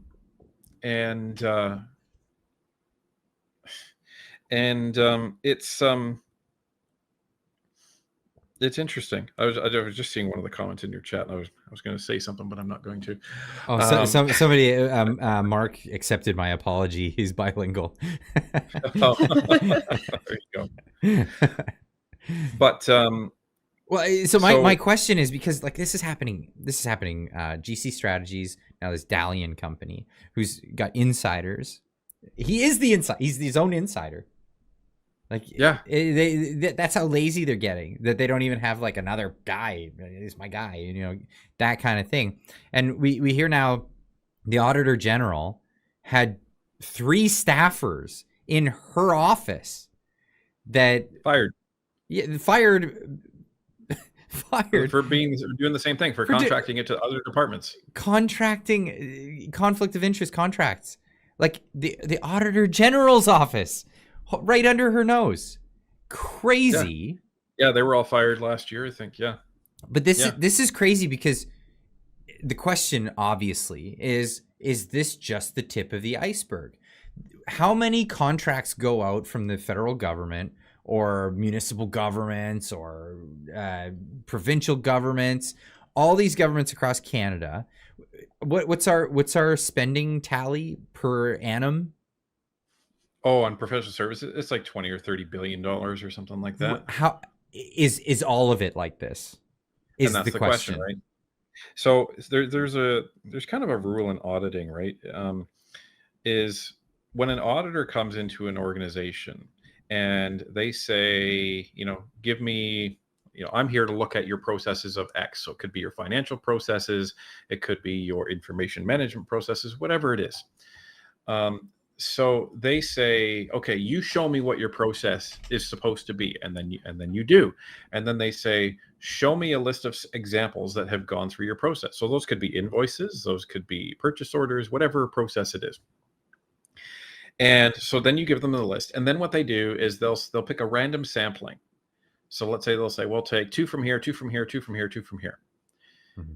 And if they don't find anything, then they look at that as a reasonable degree of confidence that your process is working well, because I've picked random samples throughout your process that you've been working on, and I didn't find any irregularities. Mm-hmm. But in this case, they're only looking at 3 organizations, and in all three, they have found significant corruption. All 3. So from an auditor perspective, if you were to go into an organization and you say, give me 3 examples out of the 20,000 transactions that you had this year, and they found irregularities in all 3, their next reaction is going to be, give me 100 more. And then they're going to really start digging, because the odds of that being just a fluke is very, very low. So yes. They take that as an indication that there's a much larger problem going on here. So, and the fact that you are seeing, like, the more they dig, the more rot is coming out of this. That's why we said a couple months ago that we think this is probably going to be what takes down the government, not ArriveSCAM itself, but what it exposes. No. Yeah. So that's the thing. Like, ArriveSCAM is a debacle. Like that's for sure. Mm-hmm. But all it's ever done was actually, it's kind of the curtain's been lifted. We can all see we all know who the wizard is now. Yeah. And they've called in Anita Anand, who's the current president of the Treasury Board, in. And wasn't she the defense? She used to be. Oh, okay. She's been. Yeah, there was the shuffle. I lose track of the Parliament trading cards. What's her thing now? She's president of the Treasury Board Secretariat. That's the most powerful agency in Canada. They distribute all of the money. Right? She seems nice, hey? I think she's probably the most intelligent of them, but she's still a liberal. So the problem is you have, like, I think she did a competent job. She was trying to clean up the stuff going on in national defense when she was there. The issue that she's going to have is she Clean up wasn't or the one in clean charge. out? Both. Okay. Some for in some cases it's both. Yeah. But you end up having this case where there's people that are basically taking plausible deniability by saying, well, I wasn't there. Well, it doesn't matter. You're the minister responsible. And this is where the Liberals are really Yes. getting hit hard, because in almost every committee they're saying, well, the minister can't be held responsible for what goes on their agency that they're actually responsible for. Pardon? Absolutely. Absolutely, it's on them. Well, then why do they get paid $90,000 more for actually being a minister? This gets into so I put out a video the other day, and I kind of did this intentionally. Sometimes I'll like kind of prod my own viewership and say, like, I put in the title, everything wrong with Canada is on these two, and it was Freeland and Trudeau, and immediately get all the reactions like, no, obviously there's more involved, there's more people that are to blame. Not for them. Yeah, but it's all through them. They're the leaders of all of this. Buck stops with them, right? And that's kind of what I was alluding to. I knew what the reaction would be. Well, and it's the same thing. So in private organizations, if something really bad goes on in the government, in their organization, like something criminal, mm-hmm. the top brass, they're the ones that go to jail. So if there's like fraud found and criminal negligence within the company, it's the top people that go to jail. Yeah, and that's the way it should be. And it's because they have the accountability, which is why they get paid so much. They take on all of that risk. And they should police the stuff. And they should police it, 100%. Right? Because if not, it's their neck. At the end of the day, that's it. And that's how the system's supposed to work. It's in their best interest to make sure that their company is actually above board. Because if something happens, well, then they're screwed. Instantly, that made me laugh just inside because it's their neck, and why do we say that? Maybe it has something to do with like the French Revolution. I don't know. I'm not inferring anything like we should do that or anything like that. No, just like maybe that's where that phrase comes from. Leave a comment if anybody knows actually where that phrase comes from. Incidentally, in Japanese, to be fired, the word for that is kubi, which translates to neck. There you go. There you go. Lose your head. Yeah, something like that. So you are useless. So obviously, like, your ongoing coverage of this, you've been pulling so much out of this, which is crazy because, like you said, this might be the scandal of all scandals, and that says a lot because holy crap, this government has done some really crappy stuff, and a lot of it. But that being said, like this one unearthing, like if it's just all corruption across the board, does the buck stop with just Trudeau, or is this going to unearth bipartisanship and corruption all over the place? It's hard to say how much this will unfurl. The problem that this is going to present for Trudeau and Singh, and this is why Singh, the Liberals actually have been getting very frustrated in committee because all of the meaningful votes and motions, the Liberals have been losing because the NDP has consistently been voting with the Conservatives in the bloc on this recently. So, and it was even mentioned kind of on almost a hot mic a couple weeks ago in the the Standing Committee for Public Accounts. One of the Liberals had said, well, maybe when the NDP had voted against the Liberals, they said, well, maybe this will affect pharmacare. So, you know, the pharmacare bill that's not even pharmacare. Yeah, but they're just kind of holding that, dangling that carrot for them. Vote with us. So, but at some point, the Liberals and the NDP are going to have to face reality, and they're going to have to look at the polls. Not to say that they aren't. They're always looking at the polls, even though they say, well, we don't look at the polls. You 100% look at the polls every week. And what you're seeing is that there has been a straight line trend line for the Conservatives for over 2 years now. And the opposite trend line for the Liberals. And it's not getting better. They have flipped to Mr. Valaket, and he has done nothing to stem this tide. It's actually gotten worse because he has had the Liberals now doing things that they said they would never do, which is attack ads and all of this other stuff.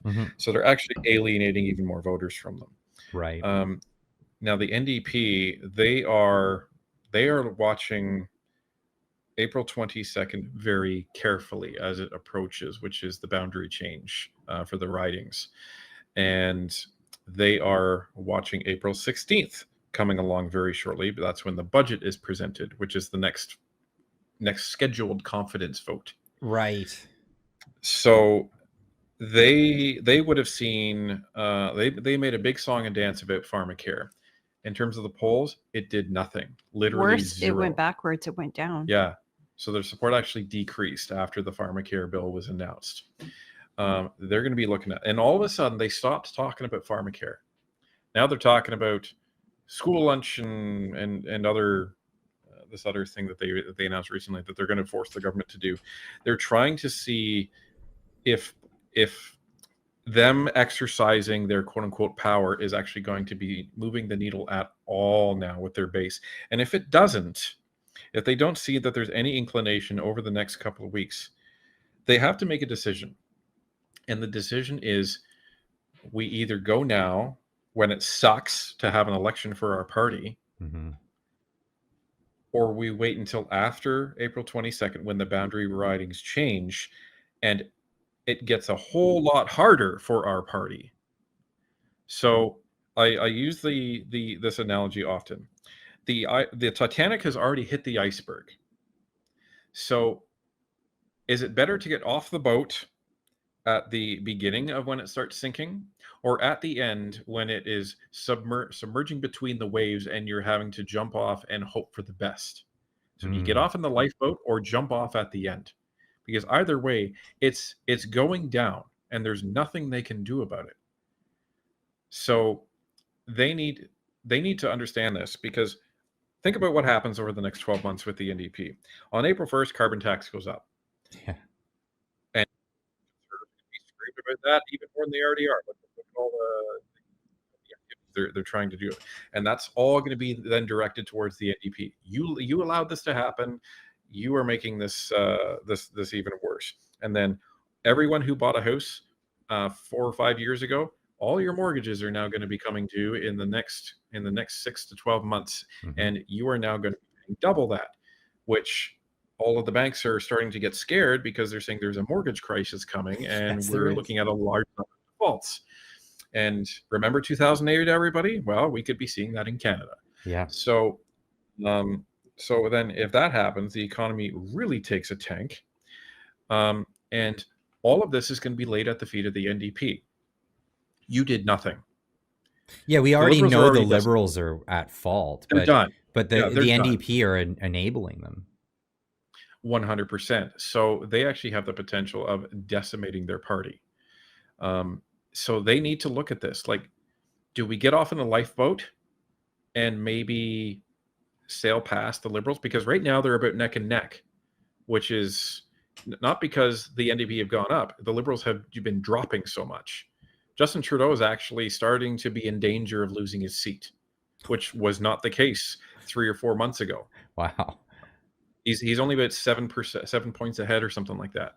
So so the NDP strategically, if they want to A, increase the number of seats they have, and B, have a shot at keeping the ones that they have to go now. Broke or not, they have to go. Like they have to call the election now, just strategically. Because if they don't, they're not going to have a party left. Wow. So you're standing firm on the spring election thing, yeah, as we discussed before. This is it's a question. We have a bet going, by the way, for the audience. It's a meager like $5 bet, but it's still a bet nonetheless. I said they're gonna ride it out until 2025. You think there's a spring election? I was kind of leaning towards it, but I'm actually kind of still thinking that it's gonna go to 2025. They don't care. Well, this is they know they're gonna kill their party and strategically should do versus what they may do. Like, so strategically, they should go now. Strategically, they should have never accepted that quote unquote pharmacare deal. Right. Yeah. And that should have brought us to election. But jag meat's gonna jag meat, I guess. Yeah. Yeah. So and the Liberals, look at the Liberals. The Liberals actually should call an election now. Yeah. Not for Trudeau's benefit, not for him, but for the rest of the party. For them, yeah. The rest of the party should be like, we need to cut bait and stop this right now. Because if we ride this out, we are going to be so done by the time the election comes around. Like, their brand is completely destroyed. The problem is okay, if they were going to try to salvage any sort of reputation, they need to be changing party leaders now, so that the new leader of the Liberals can start trying to convince Canadians that they're remolding the party in their image and at least preserve. Nobody wants that job. Nobody wants that job. And nobody's strong enough in the cabinet to do it. That's the other problem. And that's by design. And look, in Ontario, it took them 6 years to elect a permanent leader after the decimation of the provincial Liberal Party here. Yeah, they lost party status. They did. And the Liberals could as well. Like, if believe me, the best thing for the Conservatives is to actually not have an election right now. Is to wait until after April 22nd. Yes. So the Conservatives, this is actually quote unquote the worst time, as good as it would be. This is the worst time for the Conservatives to have an election because they don't get the extra 4 automatic seats that will be in their pocket in Alberta, and they don't get all the extra seats that flip over to Conservatives as a result of all the boundary changes. So are they in like supermajority territory? They're up to 210. Yeah, I think like there's no true definition of supermajority, but I think most people say like over 200 is usually considered supermajority, but it doesn't really like give them anything extra in the House. It's just kind of like bragging rights. Right. And it's easier to pass bills, and even when you have opposition within your own party, you can still ram things through. Well, and that's the interesting thing. So there is actually a downside to having such a large amount of people, because that you end up running into a situation where it's a possibility that factions can start actually appearing within the party and within the government. And then you end up with potential problems where you have, let's say the majority cabinet is from, say, Ontario and Quebec, but you have a large contingent of Conservatives out west, and they don't feel that their interests are being reflected very well because they're actually not being represented in cabinet. So you actually have the potential of different factions forming based on the geography of where these different MPs are actually being elected from. So it's not all sunshine and roses if you have a massive amounts of people in a majority government. I see. But we'll see. Insane. We'll see. Insane. The way things have been going. I'd like to see sooner than later, but like you said, it's really up to Jagmeet Singh at this point. He's the last call on all of this stuff. Yeah, and he is starting to become in danger of losing his seat as well. Now, some people will say, well, he doesn't care. He's going to leave after his term is done anyway, which is a possibility. But this is where, the rest of the NDP caucus, who isn't only interested in a pension, some of them are actually interested in retaining their seat. If you keep Jagmeet around, That's not going to happen. So I think one of two things will happen. I think if there isn't a spring election, I think what will probably happen is if support continues to decline for the NDP, the next convention, I think, is in the fall for the NDP. That's when their next leadership review is. And you may see Jagmeet, ousted, or maybe even before then. It's possible. Imagine that. I would actually like to see that happen. Yeah, that would be, because there's some severe opposition to him even within the party, right? Yes, there is. There's some very unhappy NDP people in the caucus, based on what they're seeing happen, because all they're seeing is they're getting hate from all these people. Like, look at the even the videos that Jagmeet posts and any of his NB people. Oh, we're out here with all of these people, and there's like 12. There's no support for them. We're in their ridings, and why? Because everyone's pissed, and rightfully so. So at some point they have to ask, okay, like we need a different brand here. We need a different person here. Like, Jagmeet still has an opportunity to salvage this if he stands up and says that he's the one who took down Justin Trudeau and voted no confidence. He can salvage the NDP ship. But the problem is he's made it harder for himself by kind of trying to sell this this pharmacare lie that everybody has caught on to, that it's complete horseshit. So he's already hurt himself and the party a lot, and he's just playing into the Conservatives' hands at this point. So right now I'm going to do a shows first. This is probably the first I've ever done this, but I really have to use the washroom. I'll be right back because I've had too many wobbly pops, and I'm just this conversation is insane. I have some super chats to get to, and I'm just gonna run off. I'll be really quick. I know you guys are amazing hosts, and you'll fill in for me in this moment. I'm doing the wobbly pops dance right now. Well, you should have a bottle. Oh, come on. I'll be right back, guys. Come on, you're a mechanic. Yeah. I'll have to just go behind the back bumper here. I'll be right back. Oh, there you go. There you go. Too, I swear. This is where Clyde is literally running to the washroom. So. I actually may have to disappear shortly to let our dog out. So. Well, that's fine. We'll just start live streaming a ArriveSCAM or something. So. But yeah, there you go. Clyde is is human, not AI. There you go. Hey, quick, any fast questions for Cypher and Fox? It's not like we haven't done that before.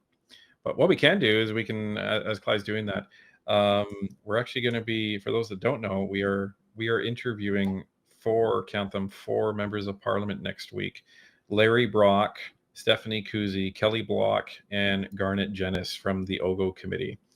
So that is going to be something that we're super excited about. It's crazy. We never thought we'd actually have that opportunity. So it's going to be absolutely amazing. We're going to be interviewing them if everything holds on Monday, and then we're going to be premiering that as an episode probably later in the week. So that's going to be something. NP takes over Clyde. Okay, yeah. So we're gonna call this NP Nation now with the Clydesdales. Oh man, my teeth were floating. It was insane. I really did just get to that point. So apologies, everybody. That's what happens when you get on the wobbly pops before the stream. It hits you. Normally, I would have like a segue video, like intermission or something like that. That's okay. We were just promoting our MP interview, so. Oh, awesome! I mean, if I can't promote you guys enough, you can always come on the channel and promote yourselves for sure. Did you happen to see the latest update that we had? What was the latest update? We have a fourth MP now. Did you see that? No. Who's coming on your show? Larry Brock. Shut up! The Brockinator. No way. No, I'm a big fan of what he does. Like he's awesome. And the reason why I'm a fan is because, like, okay, so politicians are politicians. You like love them or hate them or whatever, right? Larry Brock, he genuinely, like, I honestly think he actually cares about these subjects. He actually cares about what he's talking about. He actually wants to get to the bottom of this stuff. It's not a partisan game for this guy. Like, obviously he's in the Conservative Party, but I don't think that that's his motive. I think his motive is legitimately get to the bottom of this stuff. I agree. I've spoken to him over the phone. It was actually kind of neat. I just asked to speak to him. Like, I called his office. I'm like, yeah, can I talk to Larry Brock? And they said, Sure. about what? Yeah. I said, well, I just want to ask him about what's going on in committee. And I said, I have the voices of many conservatives that have a perspective on this, and I'd like to speak to him. So he said, sure. And then he called me back like half an hour later. Yeah, I don't think you even said you were from Northern Perspective. No, I think didn't you were even. just... They didn't even ask me what riding I was from, which actually they scored a lot of points with me. Because I think that is important, that they shouldn't care what riding you're in. And though the Liberals will want to know exactly what riding you're in, and if you're not from their riding, they won't talk to you at all. They won't email you. They won't do anything. Well, I think it depends on the subject, though. If you're calling about, say, like you need help with your passport documents, or you need help with your tax return or something, which your MP's office will help you with, they want you to go to your MP. They don't want you to be calling around to the office of an MP you like. You know what I mean? Yeah. So, stupid cats. Something spooked him. Yeah, they knocked over a basket of stuff. So I ended up asking him, I said, listen, one of the concerns that myself and a lot of conservatives have is there's all of these investigations going on with ArriveSCAM, SNC, SCTC scandal, and now the Winnipeg Lab, like all this stuff. I said, and one problem that we all know is when Parliament's dissolved and elections call, all those investigations stop. They are now dead and completely thrown out the window. So when, really? yeah, all committees are dissolved and the investigations are over. So I said, when you guys get into government, and then he interrupted me. He said, the answer is yes. I said, oh, he said, we are going to restart every single investigation that we have because we are intent on holding this government to account. And the advantage that we will have is we will outnumber everybody in every committee, and we will not be shut down in our pursuit of the truth of all of the corruption that was going on. So that was actually reassuring to hear. And then he said something that I had said on the live stream. He said, the one thing with me is I am like a dog on a bone when it comes to pursuing justice, and I cannot let go. Yeah. And he's so direct. I really appreciated that. So we need to see some real justice, though, in this country. Like, none of this. We do. None of this, like, ethics commissioner says blah blah, whatever, that stuff. They need to strengthen all the ethics laws and all of that stuff. We need some perp walks. Like, we need some perp walks, like people going to jail for fraud. Yeah, obviously, like, and I'm not talking about witch hunts or anything like that. I'm talking about people that have committed crimes, white collar crimes, as people would call it. Go to jail for them. And I'm talking like anybody, as high as it goes. Mm-hmm. Mm-hmm. And that's actually going to be one of the questions that we are posing to the Conservatives on Monday, is related to how do we ensure that the Prime Minister's office and the cabinet are not above the law? What are you guys going to do when you form government? So that's going to be something that I'm going to be interested to get their answer for. We ended up compiling about 10 questions based on all of the just dozens and dozens of questions that we've seen in our chat and the comments and all that stuff. So we took like what we felt are the real important and tough questions, and we're going to be asking them those, and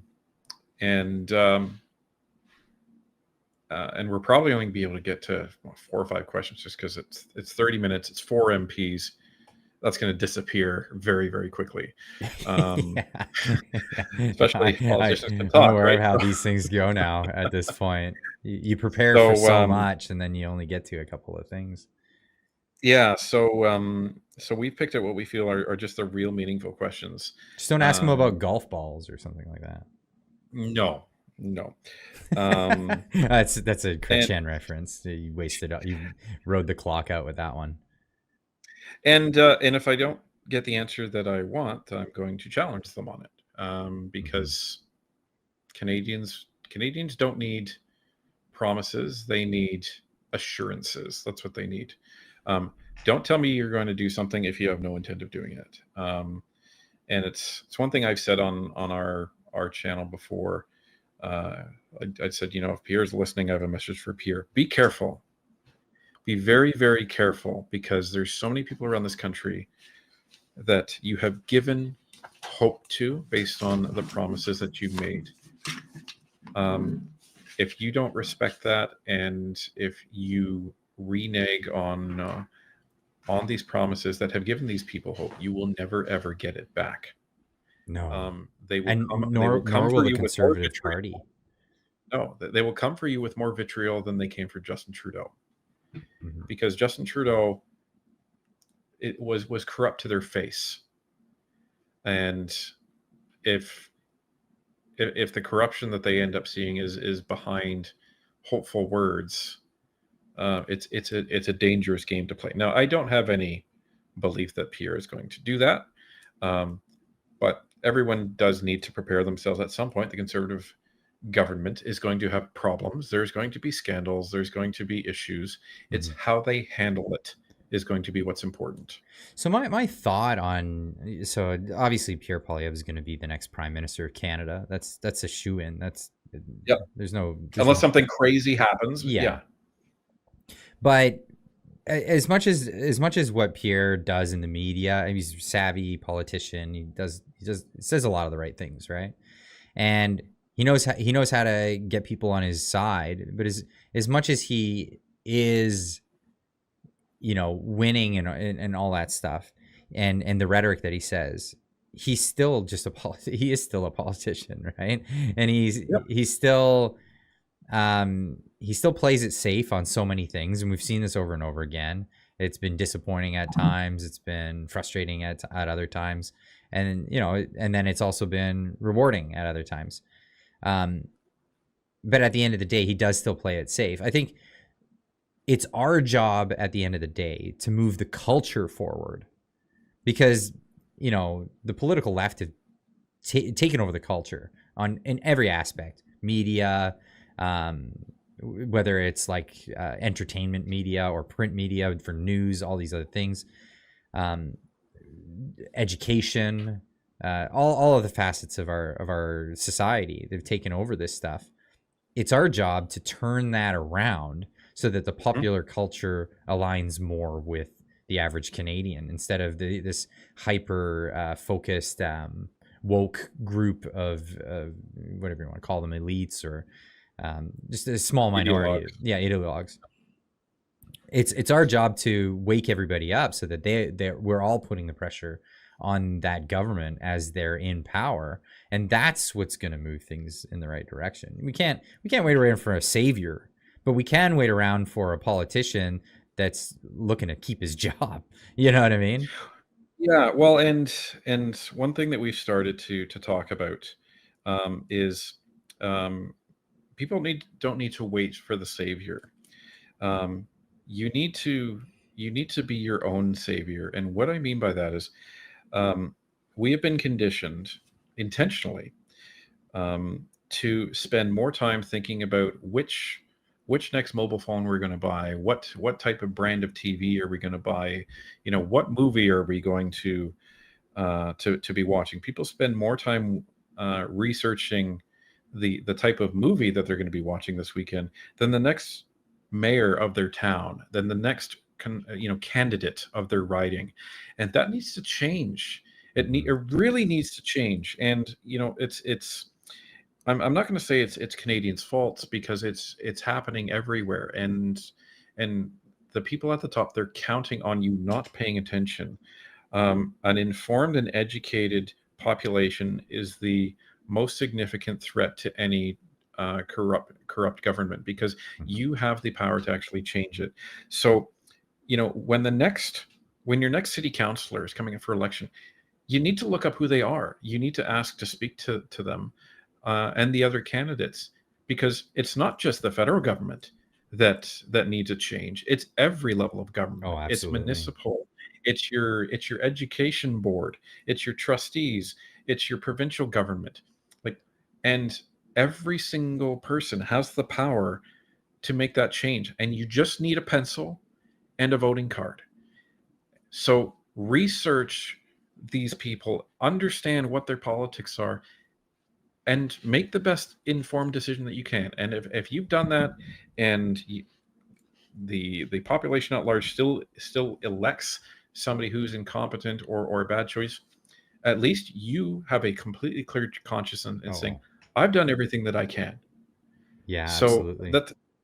I challenge everybody to do that. And it's not said with any sort of malice, because we've all done it.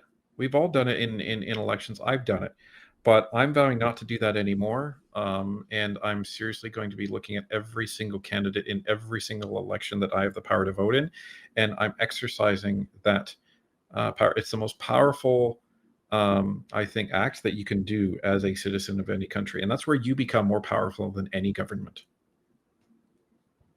Absolutely. Thank you guys for joining me today. We've been going for almost 2 hours now. So, Yeah, we're tired. I'm sure you guys are tired. You guys have been working your butts off lately and getting so much information out there for so many people, and obviously being rewarded for it with the new subscribers to the channel, tons of people watching what you guys are doing. It's obvious why people are going there, because the quality of the content is just so incredibly high. The frequency of the content these days is just incredibly We're slowing down a bit because holy crap. Yeah, holy cow, incredible. But just like, I can't say it enough, like, great work, amazing job. You guys are just you killing it, and there's not enough people doing what you do.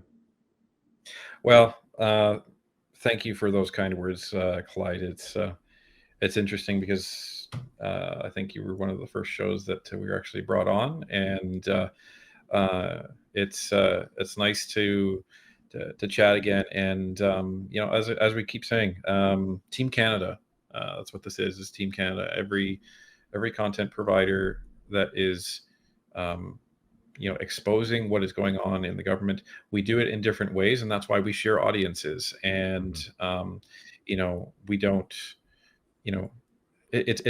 we don't consider ourselves competitors, because we're all working for the same purpose. And we have different styles, different quirks, but it's literally Team Canada, and sooner or later Team Canada is going to win. We're going to get this government out of there. But thank you for the kind words. Thanks for having us on, and it's always a pleasure. Yeah, thank you very much, Clyde. It was great to see you again, and it was a pleasure being here. Absolutely. Let me get to a couple of last super chats before we head out. I hope I don't miss any. If I do, apologies. There was just so many today. It's crazy. Peter Witten, $2, says, EWE says, inspire us all to be heroes in our own spheres. That's really nice to say. Kevin Taylor with $2.50 says, Auditor General staffers fired over contracts. Well, we went into that. Pandemonium for $2 says, as Cypher says, we support an ideology, not a party. We support platform, not party. Oh, there Don't fall into an ideology, because if you support an ideology, then you are blindly committed to it. That's the difference. I support philosophy and not ideology. So I have like, that makes sense. Yeah, so I often use the Socratic method. I think it's just like a fantastic thing to do for all Socrates, aspects. my boy. Yeah, Socrates, my boy. He's my boy too. Yeah, exactly. Wix Farm for $5 says, hi from Shawville, Quebec. Good job for both channels. Start with Clyde during the convoy, and Cypher and Fox last year. and love you guys. That's awesome. Really nice Thank to you say. so much. Thank you. Wesley Snipes with $5 says it's our job as citizens to protect each other, hold our elected officials accountable, and call out the BS. I'm trying our best. Jarcia for $5 says, don't feel bad for those public servants, Clyde. They just have to go and get a job that adds to the economy instead of leeching off of it, as we were talking earlier about. People are going to lose their jobs. I mean, it's coming, either the government cutting these things, or the government collapsing because they just can't afford it and we're too much in debt. Which one would you prefer? Disc Driver for $5 says, government is like smartphones. Can't live with them, can't live without them. You three heroic Canadians trying to strike a balance. Keep up the great effort. Thank you so much. Val for $4.99 says $5 for Clyde. None for C or F. Sorry, you're a SOL with a big laughing face. Well, you can come on our Sunday live stream then. That's hilarious. Diane saying for $20 says, meanwhile, the top heads of departments are playing throw the corrupt ball at each other in committee by being evasive. Nobody taking any responsibility. And there is no ministerial responsibility. It's a lib cover-up. Why?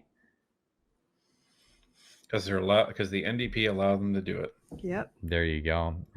Next for Cup for $5 says, I think Clyde is right. They do not care what happens to their parties after 2025. That's where I stand by. Well, some don't, but some do. That's the difference, right? So it's it comes down to political courage in these parties. You're either going to actually grow a spine and represent your constituents, or you're going to capitulate to Mr. Big Bad Trudeau and Mr. Singh. So you're the ones that have to look back on your life when you're 80 and remember what you did in the spring of 2024 when Canada was going down the gutter. What did you do, and what do you want to be remembered by? Peter Witten with $2 says, what's going on with Menzies right now? I have no idea. I only got the news during the live stream, so I'll be looking into that. Goko Donnie for $10 says, looking forward to Monday's show. Congrats again. That's really awesome, actually. It's so cool what you guys have going. I'm looking forward to it. Thank you. It's gonna be surreal. I'm gonna have to book the time so that I'm not working on something else, because I really want to watch this one. Well, it's not the video is unlikely to be released on Monday, so just to set expectations for everybody. Oh, okay. So I'm not booking Monday out. Okay, I'll have things to work on that night. But we will probably have a better idea on Monday exactly what day and what time we'll be releasing it. Yeah. So there will be an announcement. And we are going to be premiering it too. So we'll be... You guys were such teasers though. What was it the other week? We're making a big announcement. And then the announcement was, our announcement is that we're going to tell you who it is at this later date. Oh no, no. Yeah, did you really just do that to me? Hey, everyone's excited about it in there. Wow, that's great. Next for Cup for $5. NP is here. Is there a place for us to submit questions you might consider asking for the MPs? Do you have a place to do that? So we tried that before, and it was very difficult. So what we did is we've already come up with the questions based on all of the feedback that we've actually been looking at over the last couple of months from Canadians. So we're pretty confident that everyone's going to like the questions that we've submitted, because again, they're not softball questions. They're issues that are at the top of the mind. Are definitely going to be questions that people are like, why didn't you ask this question? Mm-hmm. We have 30 minutes. We have 30 minutes and 4 MPs, so we're probably going to be able to get to 4 or 5 questions. So, but we're hoping that this may lead to more conversations. So there are opportunities for more questions, fingers crossed, down the road. Milady Loves Cats for $50 says, wow, wow, wow, wow. Clyde, Cypher, and Fox, you are knocking this one out of the park. Tell it like it is and set clear expectations so they will know what they will be facing. Yeah, absolutely. It's really important to be clear, concise, and reasonable. Let's just say 100%. Leo Orchard for $6.99 says, I'm with Cutler. So here $5 so you don't lose any money. Thank you so much. Really appreciate that. And $2 from Peter Witten. Have a great weekend, everybody. And on that note, have a great weekend, everybody. We're gonna let Fox and Cypher get some much needed rest after this whole week because you guys need it. You That's deserve great, it. we haven't been in bed before too since I think Wednesday or Tuesday. Yeah, so and our little boy's been up at like the crack of dawn. So we appreciate the time, Clyde. We really, really do. So Well, I appreciate it. You guys are so generous with your time to come on the show like tonight after all the work you've done. So thank you so much. Thank everyone else in the audience so much for joining in tonight. I hope everyone has a great weekend. We'll see you guys next week, as well as middle of the week next week. I'll be in Japan, so this is going to be a whole new moment for the show, and I hope we can all enjoy it together. Have a wonderful trip, safe flight, and you'll be seeing your other house family, I assume. Yeah, that's the idea. I'm looking forward to it. That's going to be great. Well, enjoy the time. You deserve it. All right, everybody, keep on trekking.